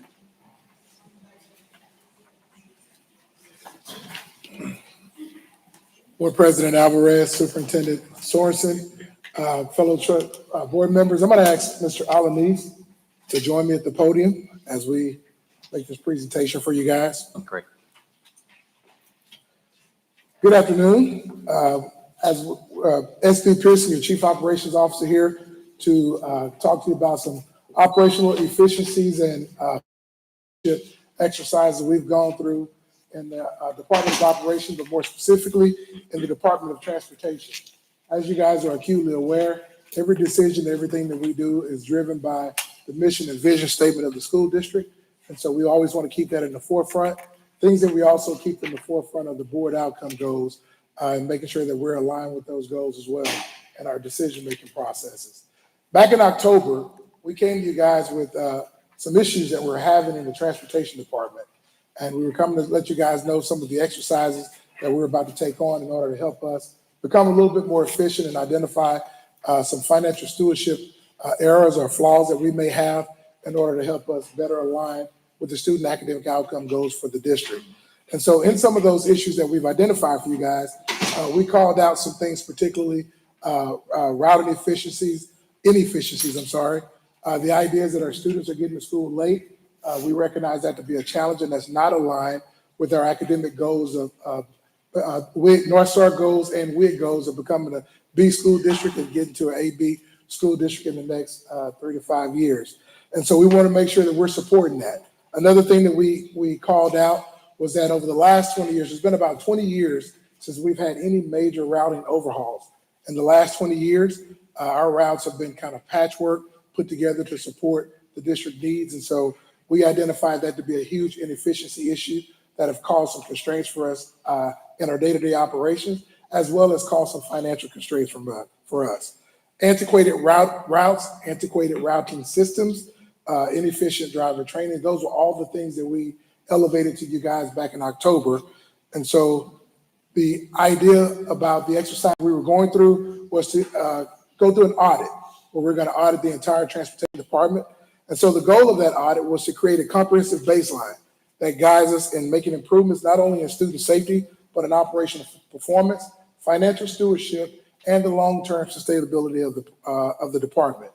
How the audit was conducted, obviously we brought in TransFinder, who's the leader in public ed transportation in the state of Texas, to come in and support us, because obviously internally we don't have the capacity to do the type of audit comprehensive audit that was needed to tell us some of the issues that we're going through, to give us the launch pad for correction. So the scope of work of what they've done for us, they came in, they've spent a week with us. They talked to some drivers, our mechanics. They went through our transportation leadership. They witnessed routes, both AM and PM routes. They followed our drivers. They witnessed the practice of our mechanics in the transportation fleet management side. They reviewed our software. They worked with technology to make sure that our import and export technology software devices were working as supposed to. They compared our facilities with the comparison to Texas Education Code, Texas Education Agency, as well as Department of Transportation, and best practice standards. And they gave us an opinion on that we'll share in just a second. And then just overall performance. That's what the goal was, for them to come in and give us some overall efficiency performances and look at our finances and help us make sure that we're aligned with the district goals moving forward.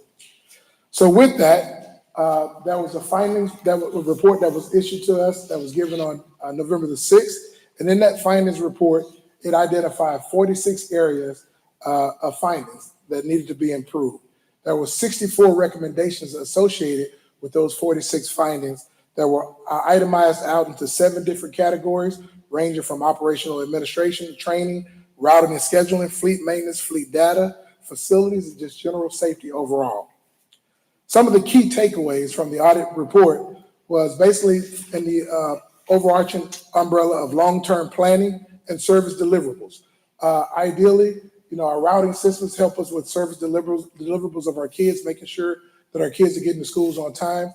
Right now, there's not any present support that we're having from our routing software or hardware that's present on the bus. And so that was identified as a key takeaway. The age of our fleet. The age of our fleet is a huge pressing issue that was identified in the report that came out. Obviously, with the lack of skilled maintenance guys that we have in our department, we're having to outsource a lot of our buses. The age of our buses are reaching the life expectancy. And so that's a huge dilemma that we're dealing with in the department. Training. The idea of institutional controls were elevated from a large standpoint. They called out specifically that from a leadership perspective that we don't necessarily have the capacity to train our drivers on best practices that are taking place every day, and those practices that keep us free and clear from liability issues that could potentially come with accidents. And then routing efficiencies and communication. Obviously, we're kind of behind the 8 ball as it relates to the communication devices that we have on buses. We're behind the 8 ball on our softwares and hardwares that we're using to help us with routing efficiencies. They've identified that as an issue as well. Maintenance of our buses as well as staffing. We talked about the idea that in our fleet maintenance department, we don't have any current ASC certified diesel mechanics, which forces us to send a lot of our fleet out to be outsourced for maintenance, which gives us a huge downtime with our buses. And so that also causes some hardships for our department. That, along with the age of our fleet, requires a huge maintenance effort. And so that's another issue that was elevated with that. Fleet renewal, as I've identified previous in the October presentation, our fleet renewal is off schedule. We have, in the last 5 years, we've purchased 3 buses. And so, for whatever reason that decision was made, it's going to catch up with us in a very short time if we don't make some aggressive moves as it relates to that. And then some safety things that were identified along with student loading and unloading. Those are basically human behavior issues that we have to fix with our drivers and training that's associated with that. Those were some of the key takeaways that came from the audit report. So what does all this mean? All this means that SB Pearson, your Chief Operations Officer, Mr. Joe Alanis, the Director of Transportation, we have some work to do. And we have some work to do in a hurry in order to, number one, make sure that we're taking care of our kids from a safety standpoint, that we're taking care of our fleet from a fiscal responsibility standpoint, that we're planning out and forecasting our budget to make sure that we're ahead of the curve as it relates to vehicle replacement schedules, preventative maintenance, training. We've got to stay ahead of the curve as it relates to training, not only for liability purposes, but for best practice purposes, making sure that we have institutional controls in place, like driver handbooks, driver manuals, mechanic manuals, to make sure that all those things are recorded and an ongoing institutional process. And then the last thing that we have to make sure that we identify is that all of these things are documented. Right now, there's no current evidence of a lot of our processes and systems being documented, and that could come back to bite us in the long run. So what happens next? We've identified that our audit ended on November the 6th. We've received that report on shortly after November 6th. I gave a directive to Mr. Joe Alanis and his team to begin immediately working on a corrective action plan, and those things that are of human behavior that could directly affect safety, to put an aggressive approach to correcting some of those things in very short order, even before the corrective action plan has been approved. And so Mr. Alanis and his team has been aggressively working on that. That plan has been reviewed by myself, and we're in the process of sitting down and going back and correcting some of the timeline expectations for corrections. Once that is completed, I will submit that to HR for HR to review as well from a human capital management perspective to make sure that we're aligned. Then we'll present that to the cabinet, and at that point, the superintendent will give her opinion on that timeline for implementation. It is our expectation that those things that are directly related to human behaviors are implemented and in effect as recent as January the 5th. Why is that important to call out? Is because Mr. Alanis and his team are actively and aggressively making some human behavior changes, and this is uncomfortable. Our superintendent talked about in our previous audit report, change management, and so we're working through some of that right now, obviously with the age of our fleet and the age of our staff, who some of those guys were very fortunate to have been with us for a very long time. There's some good and bad that comes along with some habits that have been formed, and we have to correct some of those habits. And so with that being the case, obviously we're having to deal with some of the pushback that comes along with that and changing those behaviors. And so we're up for the task. We're dealing with it. Mr. Alanis is manning those responsibilities, and we're taking care of that. The next steps for us is in the spring. Board President, can I ask a Yes, you question, may, please? Interject. Go ahead. Just for clarification. So when you talk about the corrective action plan, can you clarify? I mean, I know the answer to this because we've had intense conversations about this. Issues related to safety, we've already begun to address some of those issues. Yes, I mean, I know, Joe, we've had these conversations, SB, we've had these conversations. And so for our parents who are listening, we want you to know that we've already begun to address safety issues. And we also want people to understand that out of the audit findings, there is a difference between have to, meaning state compliance, and also a recommendation aligned to best practice. Absolutely. And so we want to clarify, because we don't want folks walking away saying like, oh my goodness, like they're completely out of compliance and and therefore liable and things of that nature. And so we want to just be really clear that like we want to be the premier district when it comes to how we efficiently and effectively and safely transport our students, which means we want to be aligned with best practice. And we are in alignment with compliance in state regulations And where we are not, those areas are being addressed. Yes? Absolutely, Superintendent. Thank you so much for clarifying that. Thank you. As we talk about student safety, we're not necessarily talking about putting kids in harm's way. We're talking about more of a preventive measure to make sure that we're taking actions and being proactive in our approach and our processes to prevent things from happening in the future. So can you give an example? Like if I'm Like, I'm a parent, for how do you example- assure me right now that my kid is safe on the bus? I mean, I look at Board Member Ochoa, like she has kids here. And so how do you assure her that her children are safe on the bus? So for an example of that is the best practice of student loading and unloading, both in a community stop as well as at a school. Obviously, we want students to load and unload on the right side of the bus, which is where the door is, and obviously cross the bus when the flasher amber lights are out so that we can control the traffic to protect kids crossing those roads and making sure that we're letting kids off in the appropriate locations. So that's what we mean by best practice. Those are not law violations, but those are local controls that we want to put in place to make sure that we're protecting our kids as well as our staff. Thank you, sir. Yes, Ms. Chavez. Dr. Sorensen, that's great that you brought that up because I've heard that too about, the offloading of the students, right? And I think of just recently in the elementary space, where we have buses dropping off elementary children and how sometimes these buses aren't able to go into the street that's on this, it's kind of maybe on the main road and they can't, maybe for whatever reason. It's a one-way. Yeah, it might be a one-way or they can't maybe do a turnaround in the street, so they have to drop the child off on the main road.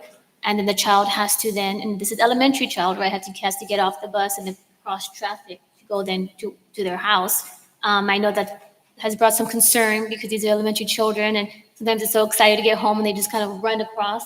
And some people, I'm sure we've seen it, don't sometimes stop for buses. And sometimes they try and just beat the bus just, to continue on their journey, right? But in that case, does this audit or any changes we're making might find some avenues to where our elementary children may not have to be crossing the street like that to get home? So absolutely, and thank you so much for elevating that as well. And what you're talking about is a byproduct of the systematic lack of improvements throughout the years. And so the geocoding and mapping is what helps with identifying routes to help us with we call these right and left turns. The superintendent calls it GPS mapping. And so what has happened over time is that our drivers are consistently and they're used to driving these routes without any improvements to geocoding and mapping. And so they haven't been given any additional ways to navigate these roads in order to prevent letting students off the wrong sides of the bus. And so just by habit, they've just done, what they figured was the best thing to do. Right. And so the way we're going to fix that is through geocoding and mapping and making sure that our routing optimization is going to support dropping students off at the appropriate sides of the street, which will protect our kids ultimately. Great. And I think sometimes the concern is that maybe sometimes a parent will tell the bus driver, oh, there's a turnaround in the street. You could do the turnaround, the cul-de-sac. But then the bus driver is like, well, I'm already running late. I don't have time to go down the street, do that, drop the one child off, and then go back to the main road. So hopefully with the efficiency of these routes, maybe then we'll have the time to properly drop off our children. Absolutely. And just because part of our audience is the parents, I do need to call out loud that it is not our habit or our practice to allow parents to tell us where to drive our buses. Right. We'd like for that to be determined by our routing optimization systems and our director of transportation. But absolutely, it's our intent that these routing optimization exercises that we're about to go through with the updated maps from geocoding, and I do want to call this out as well as part of the 20-year problem that we have. Our district looks totally different today than it did 20 years ago. Oh, yeah. There's rooftops that have sprung up all over our community. There's areas that had homes and apartments that are no longer there. If we don't continue to update our routes about every 2 years, then those type of things will happen. And so that's part of the reason why we have to make this a standard practice and something that we do on a regular basis to make sure that we don't have those unintended consequences of things like this taking over our systems. Right. Very good point, SB. Thank you. And if I may add. Yes, Yeah. Mr. Chua. So I think you acknowledged the concern that Ms. Chavez brought up and indicated that the child will not have to cross the street by correcting the routes and the student will have to exit on the right side. So I want to make sure that I'm clear. We can't guarantee that there will never be a scenario where students don't have to cross the street. Our goal is to make sure that they're crossing the best practice with the safest models. And so obviously our buses are equipped with safety devices that allow for us to stop traffic and allow for kids to cross the street in an appropriate fashion. But ideally, we like to design our routes to where kids don't have to cross the street. And so based on the mapping identification, and obviously there's cul-de-sac situations, there's dead end situations that we have to, identify. Part of the thing that will help with that is as we look at our community stops and satellite stops that we are looking forward to presenting as a corrective action, it will eliminate a lot of that stuff. But right now, some of the challenges that we have presented with the promise of door-to-door pickups and door-to-door stops, these are the byproducts of those situations. And how can parents address their concerns or in terms of safety? How can they address their concerns? Yeah, how can they make it known? I think are you talking about currently, or are you talking about where we're going? Currently. Currently, they can always call the transportation department directly. They can go visit their campus principal and have any concerns identified with their campus principals. And my office we're open 14 hours a day, most times, to be able to field calls and take calls on transportation. So any avenue of reaching the district administrator to report that level of concern, they'll elevate it to the appropriate personnel and we'll address it. We've heard from parents' concerns where drivers aren't following traffic laws and just passing the bus despite of the sign being present.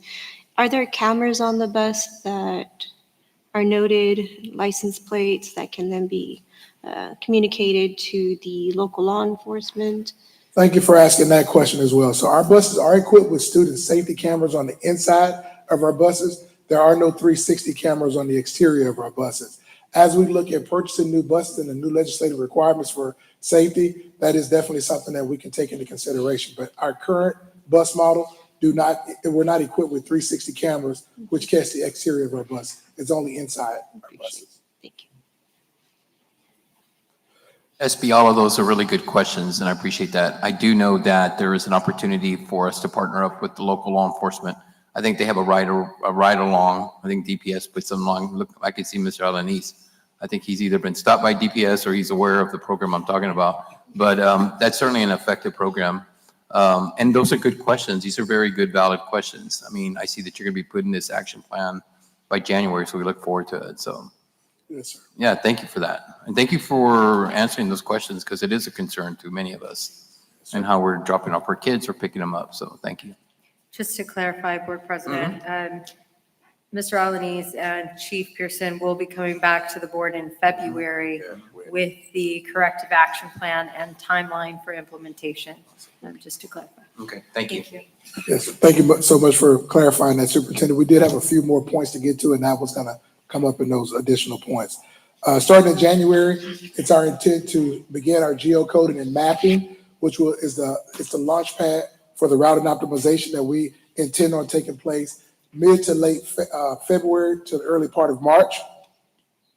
From that point, it is also our intent to present our plan to our principals through our principal operational meetings, where we're going to talk to those guys and lay out the expectation of the plan of what we're going to do, and here's some of the challenges that may come up that we're not aware of. At that point, we're going to also ask the principals to allow us to be a part of their open house, their community engagement opportunities, so that we can set up tables, set up shop, to be able to answer questions and present these opportunities to our parents, to be able to kind of put out some of the ease of what we're trying to do, and to introduce in a forecasting exercise of letting the parents know in advance before we're at our start in August of what some of these routes are going to look like. From there, training is obviously a huge component. So we're going to have to bring our drivers in the summertime, introduce them to their new routes, have them to drive their routes preemptively without any students on the bus. Before they actually drive the routes, they're going to be trained in all the hardware, software components that are required. They're also going to be retrained in some of the state mandates, as well as our local newly implemented mandates for driver safety. For example, pre-trip, post-trip inspections. Those are not law violations, but those are best practice things that we actually fund and we expect that our drivers are doing. That right now, we don't have any concrete evidence that is happening. So we want to make sure that we're implementing human behavior changes that'll support that. The last part of that will be an aggressive communication plan that Mr. Nagella and Ms. Blanca will help us with. beginning late spring through the summer to introduce these routes in a new rollout to our parents that we fully expect with an aggressive approach to start fall, early August. So that's our plan as it relates to the next steps. The idea is basically an overhaul, a total comprehensive overhaul of our transportation department, from systems, processes, to human capital accountability, to safety, logistics, you name it, financial stewardship, you name it. The ultimate goal for us is to be able to become very tight with our finances in the transportation department so that we can relieve some of the funds to go back toward the district's goal of student academic outcomes. We have to, in order for us to do that, we have to get systems and processes in place. We have to make sure that our routes are optimal and tight, that we have the appropriate number of buses on the road to support the ridership time and the total ridership capacities that we want for our kids to get to school. And that in turn will turn over dollars that we can turn back to the finance department to put back into student academic outcomes. With that, we'll answer any additional questions you guys may have. Members of the board, do you have any other questions or remarks you'd like to make at this time? I have a question in terms of bus replacements. Do we have an immediate plan to, or immediate need to turn over any specific buses? I know you mentioned several, some on one of these slides. I barely heard you. We purchased, I believe you said 30 buses that need to be replaced. And what is our immediate intention to replace buses and how many? So your question is about our vehicle replacement schedule, particularly for buses. Yes, ma'am. So right now, we have a vehicle replacement schedule average of about 15 years. Our best practice is anywhere from 10 to 12 years. Obviously, we have safety regulations that change very often, which we're faced with one right now that's causing us to retrofit older buses. And so to answer your question directly, we have about 36 buses that are within 13 years, but in the next 5 years, 76 of our fleet will be beyond the 15-year life expectancy, which means that we have a huge financial investment that we need to start addressing very quickly. So, Mr. Pearson, I'm just going to ask the question bluntly. Why is that? There's several reasons, Superintendent Sorensen. Number one, it's administrative decisions of the past. Maybe they decided to refocus dollars from the transportation department and move it to other areas. I could also say, and I'm saying this, with respect of my director being here, that sometimes there could have just been downright decisions to not purchase buses for whatever reason, an internal control situation. There could have also been some of the waste, fraud, and corruption conversation that's a part of that. There's a lot of reasons that decisions could have been made to not purchase buses. I don't want to be irresponsible and give an exact of what those things are that predates me, but it's pretty apparent those things, some of the answers to why buses were not purchased in a succinct order. And so, Board President, if I may ask one more question, just for clarity's sake. Yes. So when we purchased buses, and again, I know the answer to this, so I'm not asking questions for my own knowledge, but I think it's really important that our community understands this. We purchased many buses at one time. That's correct. And so can you talk a little bit about if you purchase 50 buses at one time, which is what we did as a district, Yes, ma'am. right? What's that story that the community, I really want the community to hear that when we made a choice to buy X number of buses, X number of years ago, what position that puts us in now, not only in terms of, fleet management, but financially in terms of then the expenditures that are ahead of us, which I'm going to keep reiterating, board and community. This is why we are going to continue to have conversations about when we make recommendations to the board about doing things differently. This is one of the reasons why, that we cannot continue to operate when we've lost 27% of our student population and have really dire needs here in just one example in transportation. And so, Mr. Pearson, if you could give us even just a brief overview of that history. So the average cost of a bus is about $150,000. So there was a period, and I don't want to be exact or go on record exactly when that period was, but I can tell you it was about greater than 10 years ago now, where there was 50 buses purchased at one time. anytime you make an investment like that, and I would assume that 50 buses were purchased obviously through some sort of bond funds or a huge capital investment project. I don't have the backstory as to how that was purchased, but anytime you make an investment of 50 buses at one time at about $110,000 during that time, what you're going to run into is the age of those fleets all aging out at the same time. And so what's happening is that's what we're up against right now. In the next 3 to 5 years, the majority of our fleet, about 80% of our fleet, will all age out at the same time. If you compound that with the idea of improper fleet maintenance and mechanic work not being done appropriately, that reduces the life expectancy of your bus by about 30 years. So basically, we're limping through as a department right now. So if we don't have an aggressive vehicle replacement schedule that we stand, pat with, then we put our finance team and you guys as a board into a very bad spot to have to make a choice between student academic programs and operational efficiency equipment like buses that are definitely needed for our kids to get to school. Thank you. Thank you, Chief Pearson. I appreciate the clarification. And Members thank of you, the Board board? President, for allowing me that. Of course. And thanks for the clarification as referenced. Anybody else have any questions? Mr. Arlenis, you have any questions? I mean, just standing there at all attention. I have one more question. He's such a nice guy. I mean, he's like such a nice guy. Go ahead, Mr. Arlenis. If it's okay, SB. It's okay to speak.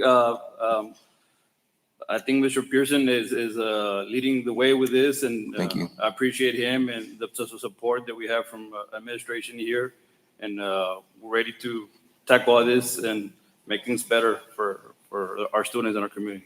Thank you, Mr. Arlenis. That means a lot to us. SB, great presentation. Any members have any other further questions for SB? Ms. Ochoa, you have anything else? Well, I was going to ask about maintenance. Okay. How much does it cost to maintenance a bus and how frequent is maintenance required? So that's a very good question. And the cost of maintenance of the bus obviously depends on the repair that needs to be made. And so what I can tell you is that with the level of our capacity of our technicians, our mechanics that we have in our fleet shop right now, there's very, very little things that they can do from a certification standpoint. And so with the age of our buses, most times when we send our buses out to be serviced, the cost is upwards of $7,000 to $10,000 per trip. And if it's a motor or a transportation that needs to be completely overhauled, that cost goes up even more. But the average cost of outsourced maintenance is anywhere from $7,000 to $10,000 per. Is that about right? Do we have several buses now that are out of service due to maintenance? Oh, absolutely. How many buses do we have down now? Right now, we have 9 to 10 buses that are down. And what percent of that is of our total? I'm sorry, we didn't hear this. What percent are requiring maintenance now or that are out of service? What percent is that of our total bus allotment? I don't have an average of that right now, but I can definitely get that answer back to you as far as saying what percentage requires maintenance. I can tell you that we do have an aged fleet, and our buses require some sort of attention from us at least monthly. And so that's just based on the age of our fleet and the lack of preventative maintenance that we have transparent in the department. It just poses significant challenges to our budget, so I'm asking. Absolutely. There's absolutely a challenge. Thank you. Thank you both. Great presentation. Thank you guys, and happy holidays. Thank you for all you do for our kids. Ms. Miller, I think you have the next agenda item, which is, what is it? Oh, yeah, it's a 5.3 policy update 126. Ms. Miller, floor is yours. Good evening, President Alvarez, Dr. Sorensen, and members of the board. Tonight, we're asking that you adopt Policy Update 126. So why do we have Update 126? There were public concerns over school safety, transparency, and technology that prompted a legislative focus on educational oversight. During the 89th Texas legislative session, there were sweeping education laws that aimed at accountability and modernization. So due to these education laws being passed, TASB issued Update 126 to incorporate the new legal requirements and to help districts get these legal requirements into their district policy manuals. So school districts across Texas, including La Jolla ISD, are acting to align local policies with statutory mandates. So what's in Update 126? There are 24 policy areas that are being updated. These include governance and operations, such as board meeting and public comment rules, cybersecurity and AI policies. There's personnel matters, such as employee leave updates and employee conduct expectations. There's instruction and student services, so review of curriculum and material approval, and SPED monitoring and compliance, and community and communications, so public comment process, and then community engagement initiatives. So the next steps for La Jolla ISD is that we're asking tonight that you adopt Update 126. If you choose to do that, we will notify TASB of our board action, and we'll get these updates put in our policy online. We'll update related administrative procedures, our forms, and our documentation, and then, of course, communicate all of the adopted changes to our staff, campus leaders, and parents as needed. Thank you, Ms. Miller. Does anyone have any questions? No. Great, thank you. Thank you. Next item on the agenda will be item number 6, Lone Star Governance, item 6.1, local assessment data, board goals 1, 2, and 3, by Dr. Little. Good evening, everyone. I'm not going to be quite as quick as Chief Miller was, but we will be able to go through this a bit quicker tonight. We are presenting updates on our GPMs and our progress really around unit assessments. One thing I just want to flag is, we always emphasize that these updates are really rooted in our progress towards our vision, obviously towards our goals and GPMs, as well as our North Star goal. We have, for like efficiency's sake and for some Lone Star governance expectations that we're now trying to meet as part of these presentations, consolidated those. So you get a snapshot of these on one slide rather than separate slides, but it is in no way diminishing the fact that these updates are really a progress against achieving these ultimate outcomes for the district.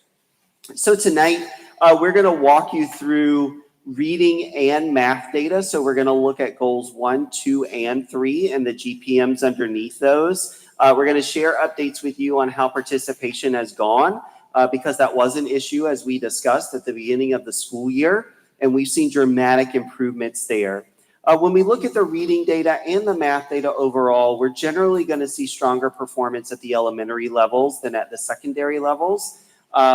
However, when you see the status slide across these goals, you're going to generally see in all but 2 cases that we are on track. So we are moving in the right direction despite the fact that there are places that we are deeply focused with more attention around, specifically in our secondary spaces.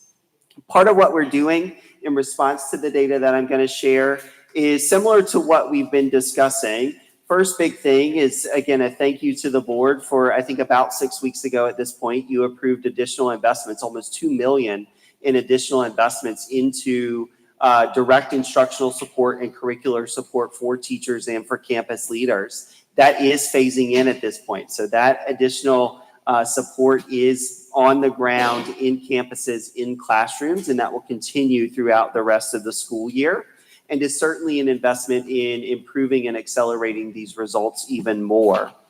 The other thing that connects to an agenda item that's on the consent agenda a bit later is us expanding what we already have in place for a writing supplemental curriculum, but really emphasizing the use of that more directly and bringing it to additional classrooms in the district. That's Think Circa.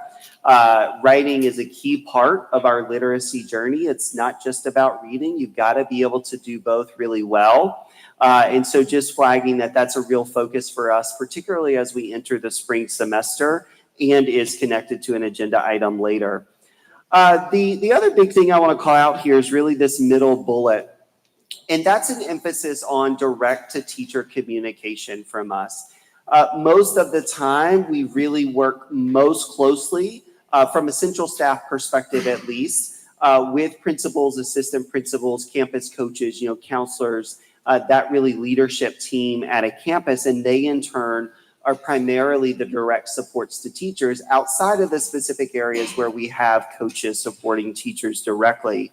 But one of the things that we really listened to, particularly this semester, from our educators in our teaching field is the desire to want to be more directly informed and in the loop about what we're doing, why we're doing it, and what those expectations are for them in the classroom. So our communications team has worked with us to really put out a video series that's illuminating part of our lesson structure, showing really great examples of that in action right here in the district, clarifying what we're doing with spot checks, on and on that goes. That's going to continue into the spring semester, but really just making sure we are eliminating myths and rumors and speculation about what we're expecting and how we're expecting people to go about this work and improve, and just providing total clarity or attempting to provide total clarity throughout the system. The other thing I will note is that's also an intensive effort with our partners. We work incredibly hard to make sure that we maintain alignment between what our partners are doing and saying on campuses and what we are saying, because it is the worst position for a teacher to be in if they feel like they're getting confusing and conflicting information. So it's really important to us that we are keeping that calibrated and tightly aligned. We talked about our secondary spaces in our high schools along the way this fall. I do want to mention that we are providing additional support specifically to our high school leaders. As we look at the data and all that we have to do in that space, we want to ensure that they are fully supported through that. So part of another agenda item that you have tonight is expanding coaching support specifically for our high school leaders. And that's a direct investment in their ability to implement and execute on the things that they are expected to do. So with that, we will dive into reading first. Again, this is goals 1 and 3. As I mentioned, got a lot of green tonight. It is a moment of celebration for sure in terms of these updates. Last time we started to sprinkle in green. Tonight we have much more. Very, again, optimistic about what this data is showing and where we are going. I will call out, we have one slightly on track at the 8th grade level. That one's really close, honestly, but still want to be honest to our criteria and the way that we status. And so we do have an orange in that space. The other thing before we look at the data itself, I mentioned we would show you the dramatic improvement in participation, and it is indeed dramatic. That doesn't come through happenstance, though. Like, we had to really reflect on what we needed to do differently as a district team, put systems in place for both transparent reporting, clear expectations, as well as monitoring and follow through. And so you see the results of that here. When I had to stand up here back in August and tell you that 14 campuses didn't meet participation in first grade, again, that is not at all meeting our expectation to our students. Now in the latest data, that's only one campus that didn't meet that ultimate participation expectation. And so we see that grade level by grade level, exam by exam. You'll see a similar trend in the math data as well. So also appreciation to our campuses for taking this seriously and doing the work that they need to do to get this right. So here's the overall summary across all of these grade levels. I will go quickly through the following slides, which are our traditional bar charts, because this one really gives us a sense overall of a few things. First thing, just to orient you to the slide, we have grade levels for each row. So you see kinder all the way through English 2 at the high school level. Whatever our latest assessment is the one far to the right. So kinder at this point has actually had 4 assessments. That's why it has 4 data points. If you go down to the bottom with English 2, it's only had 2 unit assessments at this point. That is typical. Secondary curriculum is generally a bit longer in terms of the time it takes to get through a whole unit or chapter or module, depending upon what that content is. And so we do expect more frequent touch points with our students in the elementary space. Green here is obviously good. We want to see that we are at or above those target thresholds depending upon that grade level. And that's true in 8 out of 10 of these grade levels. So again, very happy about where we are with this data and what it is trending. And then 5 of these specifically got better from the prior assessment to the most recent one. So that's like from assessment 3 into assessment 4, for example. So just a quick run through of our grade level charts here. We're pretty comfortable now with how these charts work. So again, we're looking at every elementary campus in this case. The gray shows the prior assessment, which in this case is unit 3 for kinder. The pink is our most recent data point, unit 4. We're showing every campus based on, based on their performance in that most recent assessment. So One of the things we're looking for is obviously, are we getting better? Each time, 13 of our campuses actually improved from Unit 3 to Unit 4. We also see that as a district, we made a 20 percentage point jump from Unit 3 to Unit 4. That's huge. And it's a reflection of how quickly students can develop foundational skills when we are directly teaching and supporting that learning. That can happen really quickly when the adults are doing what they need to do with the science of reading. The other thing I want to say, particularly for the community who may see the 5 schools to the right of this slide and say, holy cow, I am concerned they're at 0. That is not saying that 0% of their students met expectation. What it's really indicating is that they no longer have classrooms that are pure monolingual classrooms. They only have dual language classrooms. And so students don't participate in every assessment depending upon the language of that assessment. So we wanted to acknowledge that here in the data, but also not like raise an alarm bell because that's not what it's indicating. So first grade is similar, even a little stronger actually than kinder. So all but 4 of our campus are above that passing target of 70%. District overall is sitting in the mid 80 range. And in this case, 18 of our campuses got better from the prior assessment to the latest one. Second grade, biggest jump here. We have a 25 percentage point improvement. In this case, this is Unit 3 to Unit 4. Apologies for the label on the slide. And we have 14 campuses that are above that target of 70 or more. The 70, remember, is not what our GPM is specifically set around because that comes from MAP data. This is just looking at basic expectations for student meeting the passing standard on this assessment. So generally we want 70 or more % of our students to have passed any given assessment that we are providing. And that's really what these targets for the unit assessments are built around. Third grade, a bit different here in 2 ways. One, we actually can look at star equivalency here. So this goes back to the meets plus achievement level at star. In this case, we're at 46%. This actually does directly match our goal, which is 46% this year. That's why that's on track, because we're currently at it. You see there wasn't a lot of change here, though, so that's what we're focused on supporting, and our curricular partners are focused on supporting, is one, not only maintaining that, but growing it throughout the year and ensuring students are building the additional skills that they need to improve that level of performance overall. And then last piece here on the reading is just a reminder of where we were when we first talked about this, which is ultimately the instructional power of these unit assessments and why we do them. It's not just to be able to give you and the community an update on how we're doing, though that is super important. It is really rooted in the teacher knowing where every individual student needs additional support and instruction at the standard level. Texas, defines, here are skills that students need to be able to master by the end of each grade level.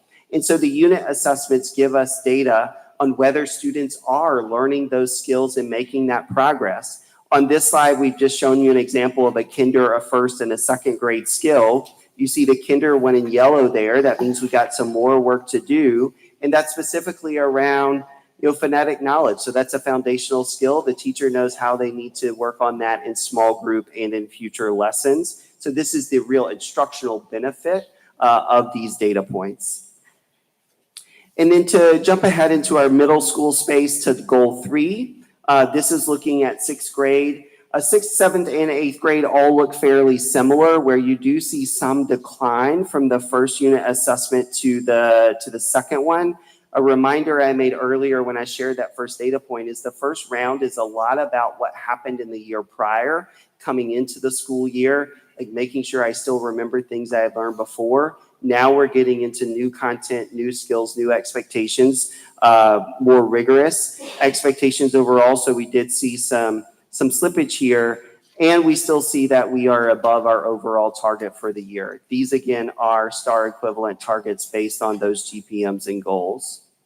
7th grade is a bit stronger than 6th grade. Again, that's not too surprising. Us and other districts generally see some dip in the 6th grade space. The students are making that transition from potentially Spanish language instruction and assessments into all English in the middle school space. But still a lot of cushion here and a lot of improvement over our ultimate target for end of year in the 7th grade space.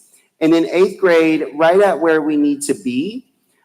We are, again, starting into the school year, a lot to do in the middle school space. We are spending a lot of time in our middle school supporting their instruction directly.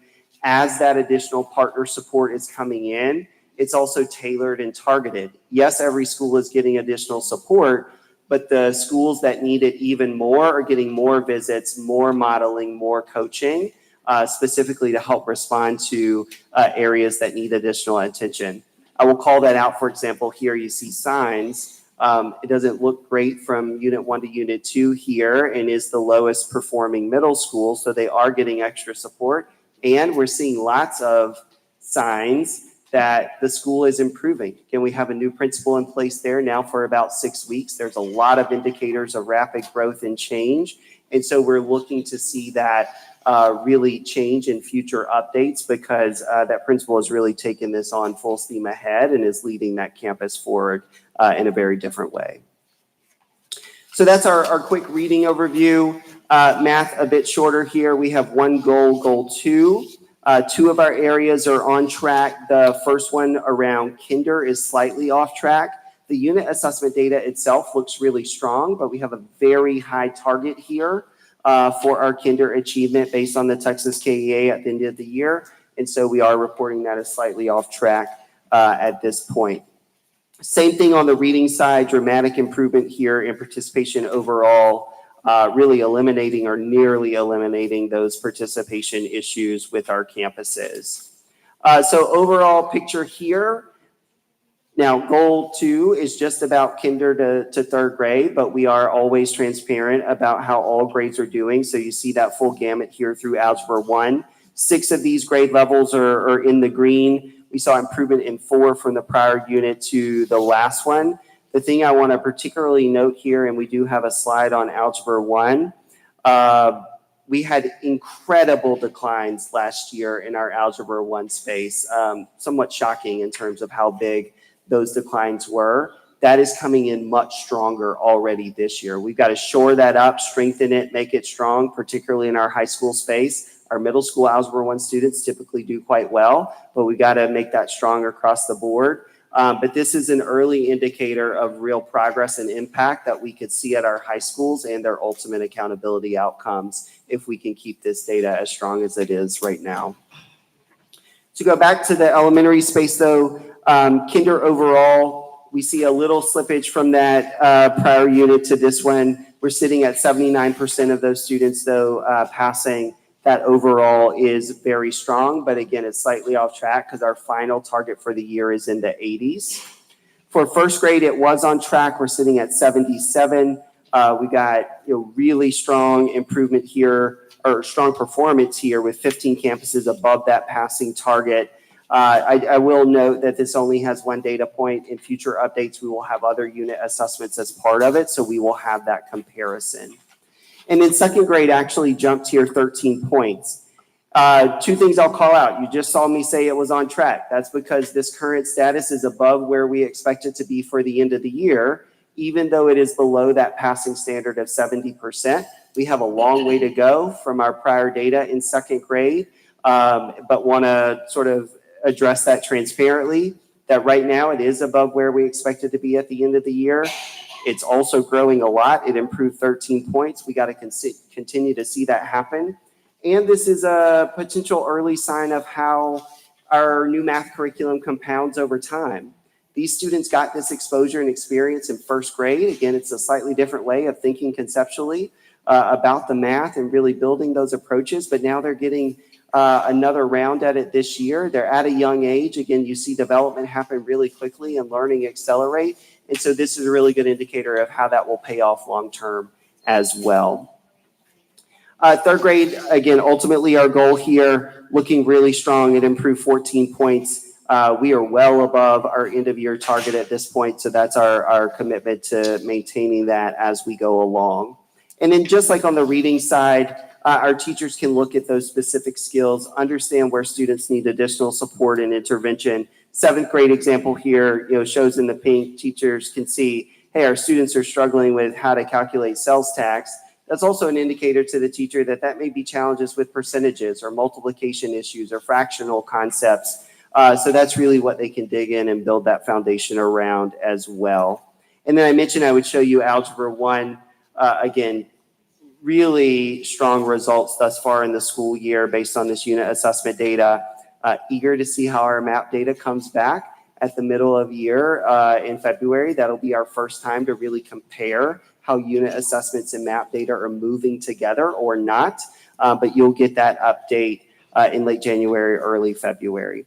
So with that, that is our latest Lone Star governance update. And again, happy to share that all but 2 of those were on track. Members of the board, do you have any questions for Dr. Little? Go ahead, Ms. Chavez. Thank you, Dr. Little, for that presentation. I had a question regarding when you were mentioning how 6th grade reading dips normally, since we have students coming in and they're doing English only now tests, right? What can we do to help mitigate that a bit? Maybe earlier exposure in 5th grade? Like, what does that look like? Or There are things that we are already doing to help in that way. Some of it is in the 5th grade space. Some of it starts as early as pre-K and kinder. I'll answer the sort of later grades part of the question first. One of the things that our team started to do last spring, this summer, and certainly is continuing this school year is really making sure, one, that we're providing much clearer guidance to schools on the language of assessment for students.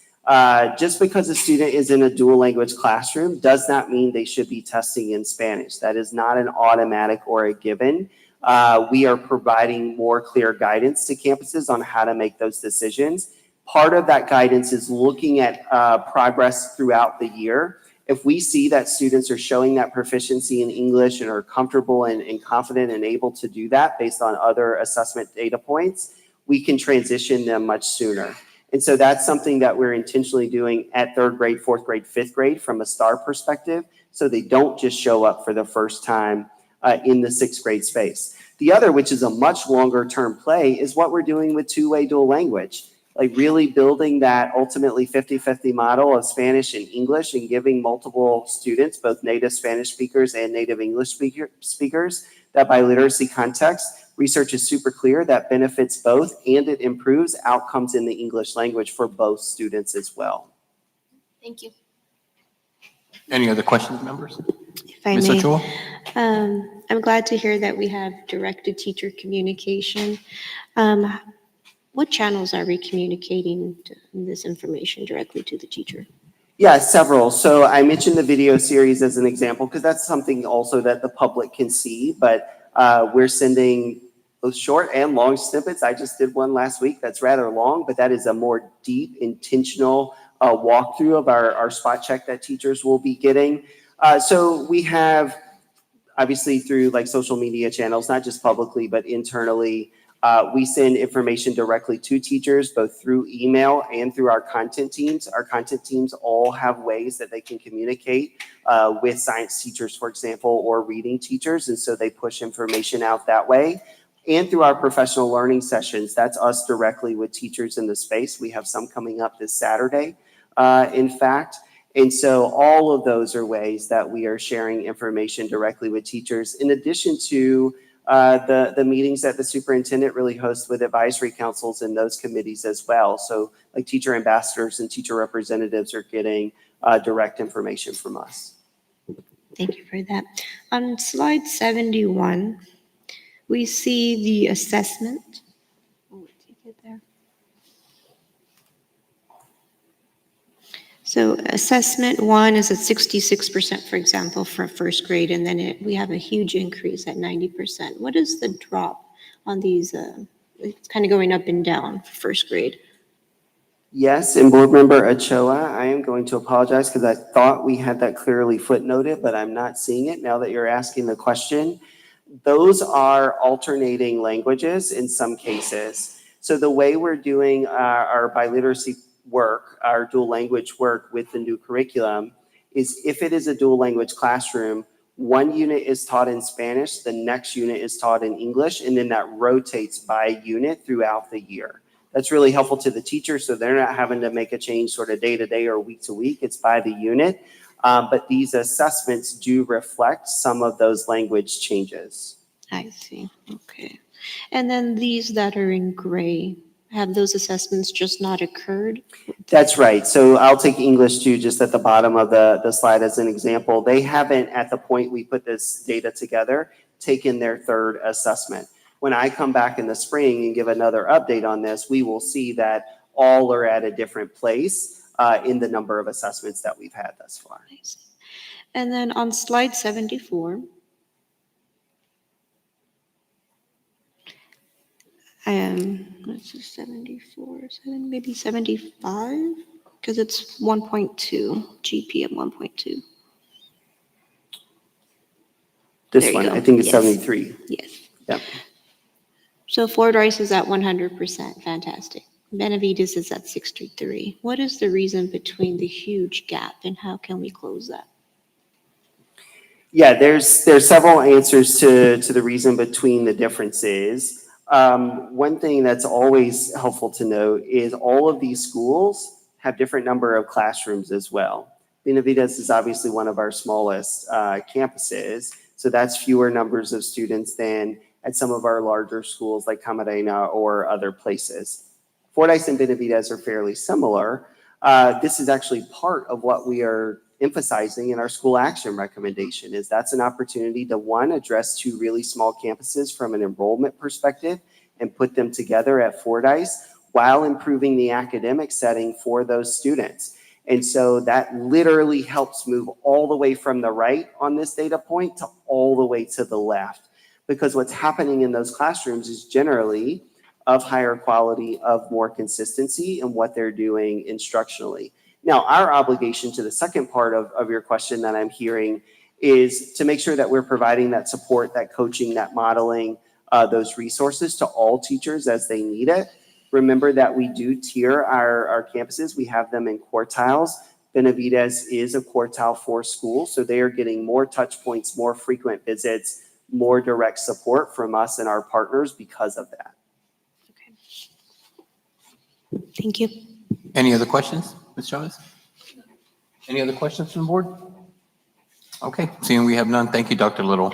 Great presentation. Thank you Great all. news, too, so Yes. good news, very good news. All right, next item on the agenda, 6.2, Lone Star Governance Time Use Tracker Report. Joseph? Yes, thank you, Mr. Board President, members of the board, Superintendent Sorensen. Happy to bring you the Lone Star Governance Time Use Tracker Report for our November 19 meeting. As I always like to start the presentation, ground us in our Lone Star governance work, where we as a district are working, the board and superintendents and administrations working hand in hand to choose to focus intensely and unapologetically on improving student outcomes.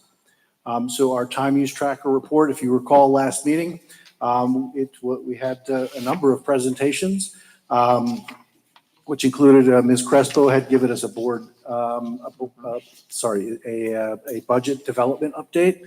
Of course, we had our school actions recommendations presentation, and we had a presentation on our campus improvement plans and our district improvement plan. And then, of course, we had our board evaluation as well.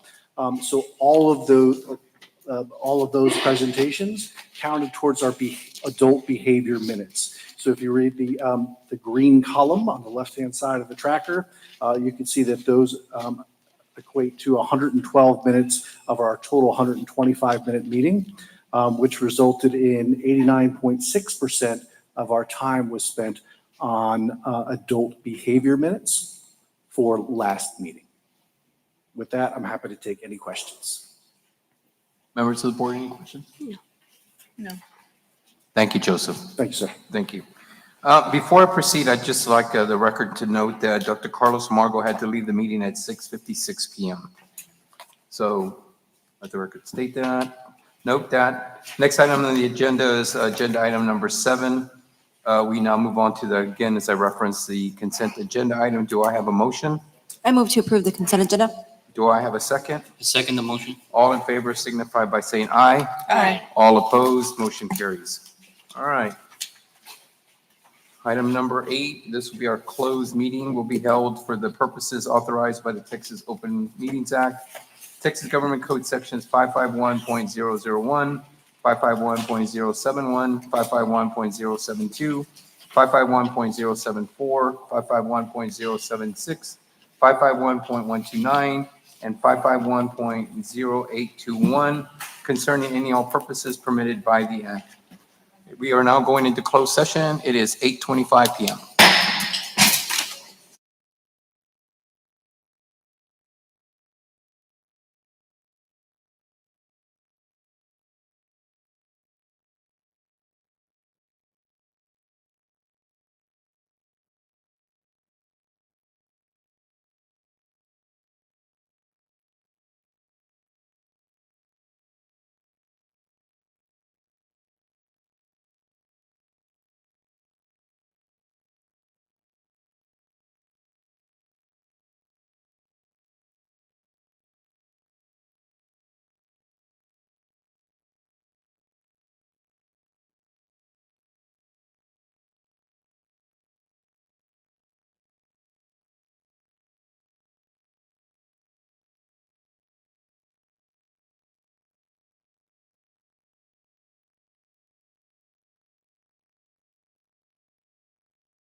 We are back from closed session. It is 9:28 p.m.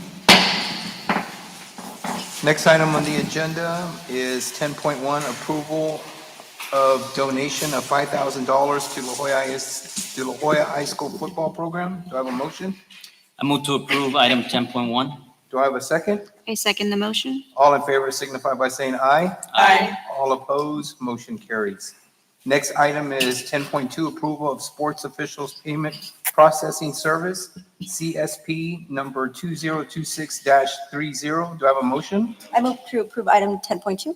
Do I have a second? I second. All in favor signify by saying aye. Aye. All opposed, motion carries. 10.3, determination of La Jolla Independent School District's votes for the Board of Directors of the Hidalgo County Appraisal District, resolution number 2025-13. Do I have a motion? I move to approve the resolution allocating the district's votes as follows: 31 votes for George Martinez and 31 votes for Joe D. Olivares. Do I have a second? I second the motion. All in favor signify by saying aye. Aye. All opposed, motion carries. 10.4, approval of policy update 126. Do I have a motion? I move to approve item 10.4 as recommended by the administration. Do I have a second? I second the motion. All in favor signify by saying aye. Aye. All opposed, motion carries. 10.5, approval to adopt program changes, resolution number 2025-14. Do I have a motion? I move to approve 10.5. Do I have a second? I second. All in favor signify by saying aye. Aye. All opposed, motion carries. 10.6, consider and take possible action to propose a termination of Chapter 21 term contract employees and authorize the superintendent to send notice of proposed termination to employees. Do I have a motion? I move to approve item 10.6. Do I have a second? I second the motion. All in favor signify by saying aye. Aye. All opposed, motion carries. Item 10.7, which is consider and take possible action to terminate Chapter 21 term contract employee. We will not be taking action on this particular agenda item. Agenda item number 11 is our calendar. December 9th through the 15th, Computer Science Education Week. December 22nd, 2025 to January 2nd, 2026 is our Christmas break. Central administration will be closed and there will be no classes for students. January 5th, 2026, Professional Learning Day, designated staff, no classes for students. January 6th, Preparation Day, no classes for students. January 7th, 2026, classes will resume for students. January 7th, 2026, regular board meeting, that will be our next board meeting. Ladies and gentlemen, before board members, before we adjourn, do we have any comments or anything you'd like to add? I do want to say something. I just wanted to say Ms. Peña? thank you to all of the community, the family, the staff that came out for our tree lighting ceremony. It was a wonderful event and we had snow.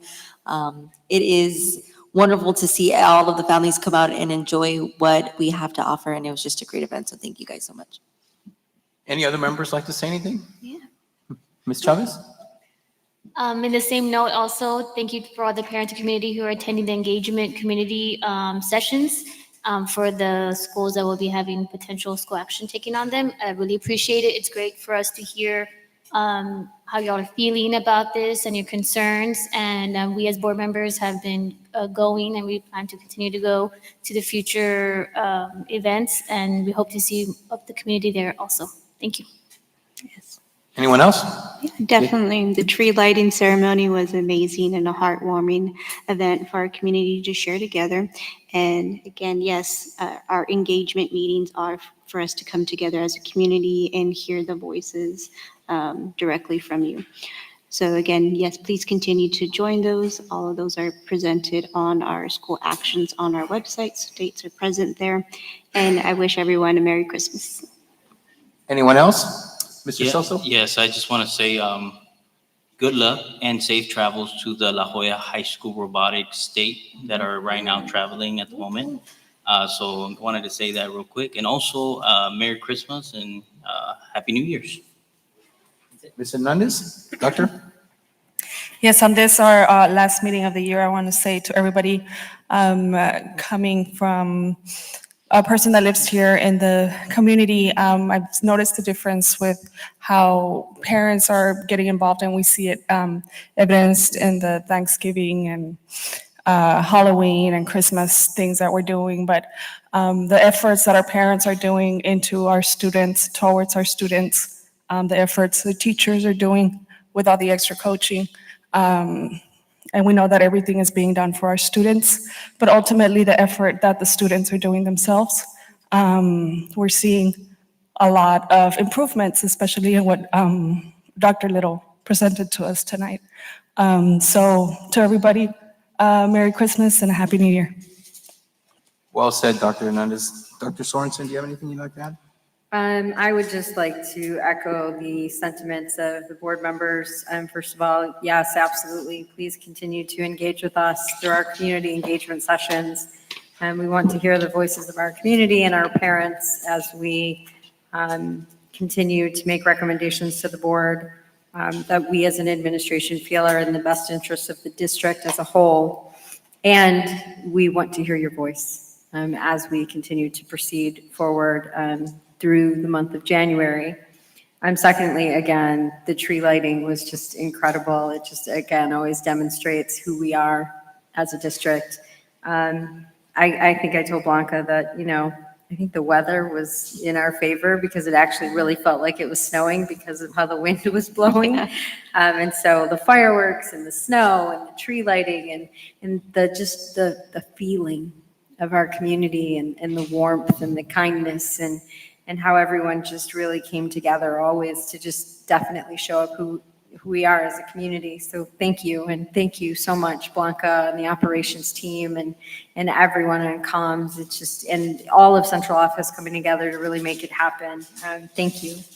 But lastly, and I think most importantly, is to all of our community, whether you're staff, students, employees, parents, or just community members, have a wonderful break. Enjoy the holiday season. Please be kind to each other. Remember all that you have to be grateful for and also give to others. Because not everybody may have what you have. And so gratitude is should be abound during this time. And take care of yourself. We've asked a lot of our community over the past couple of months. It is all in the best interest. Thank you, Dr. Hernandez, for really bringing that home. It is in the best interest of our students and what is in the best interest of the district, and it is hard. And so we just really want everyone to take care of themselves over this holiday season. Have a Merry Christmas, have a Happy New Year, and any other holidays that you may celebrate during this time of year, please enjoy and just restore. Second semester, it's gonna be great. Thank you, Board President. Yes, Dr. Sorensen, I'll make this really quick. So again, I want to take this opportunity to thank all of you. I saw the highlights of the event, the Christmas thing, the parade, or what do we have, the festival? And I did make it a point today to share with Blanca that I've just never seen so much involvement from the community, whether it's, when we talk about cancer or we're talking about anything else that we do and the stuff for the Christmas. You and your team have done an amazing job. And I also want to thank Chief, for protecting our students. I mean, I'm so grateful that we live in such a protected area. And to you, SB, I mean, there's been times when I am in different parts of, like I've mentioned before, the valley, and I see our buses, and I always wave at our bus drivers. They probably think, oh, strange gentleman for doing it, but they're so friendly, and our buses are so clean. I mean, we represent our district so well. To Marcy's staff, I'm so grateful for everything you guys do. And so I'm very grateful. Thank you for continuing to support our superintendent and making her look good.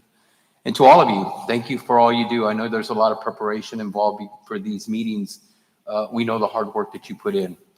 We probably don't put in as much as you guys do, and we're very grateful for everything that you all have done. Marcy, as I've mentioned in the past, has assembled a fantastic team. I mean, you guys are the best of the best, and I'm very proud to represent this district.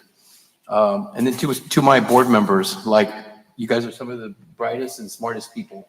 And so I'm very fortunate to be working with each and every one of you. So thank you for that. And thank you for allowing me to work with you and to be a part of this team.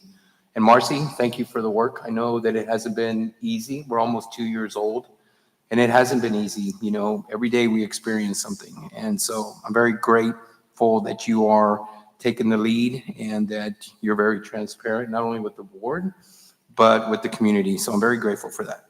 So with that said, I want you to all enjoy time away from the school district. Enjoy time with your families. Please travel safely, and just remember that we look forward to seeing you in January. Keep up the great work, and Merry Christmas and Happy New Year to all of you. Good night. And with that said, I am asking for a motion. Is there a motion to adjourn? I move to adjourn this meeting at 9:38 PM. Do I have a second? I second the motion. All in favor signify by saying aye. Aye. All opposed, motion carries. We are now adjourned.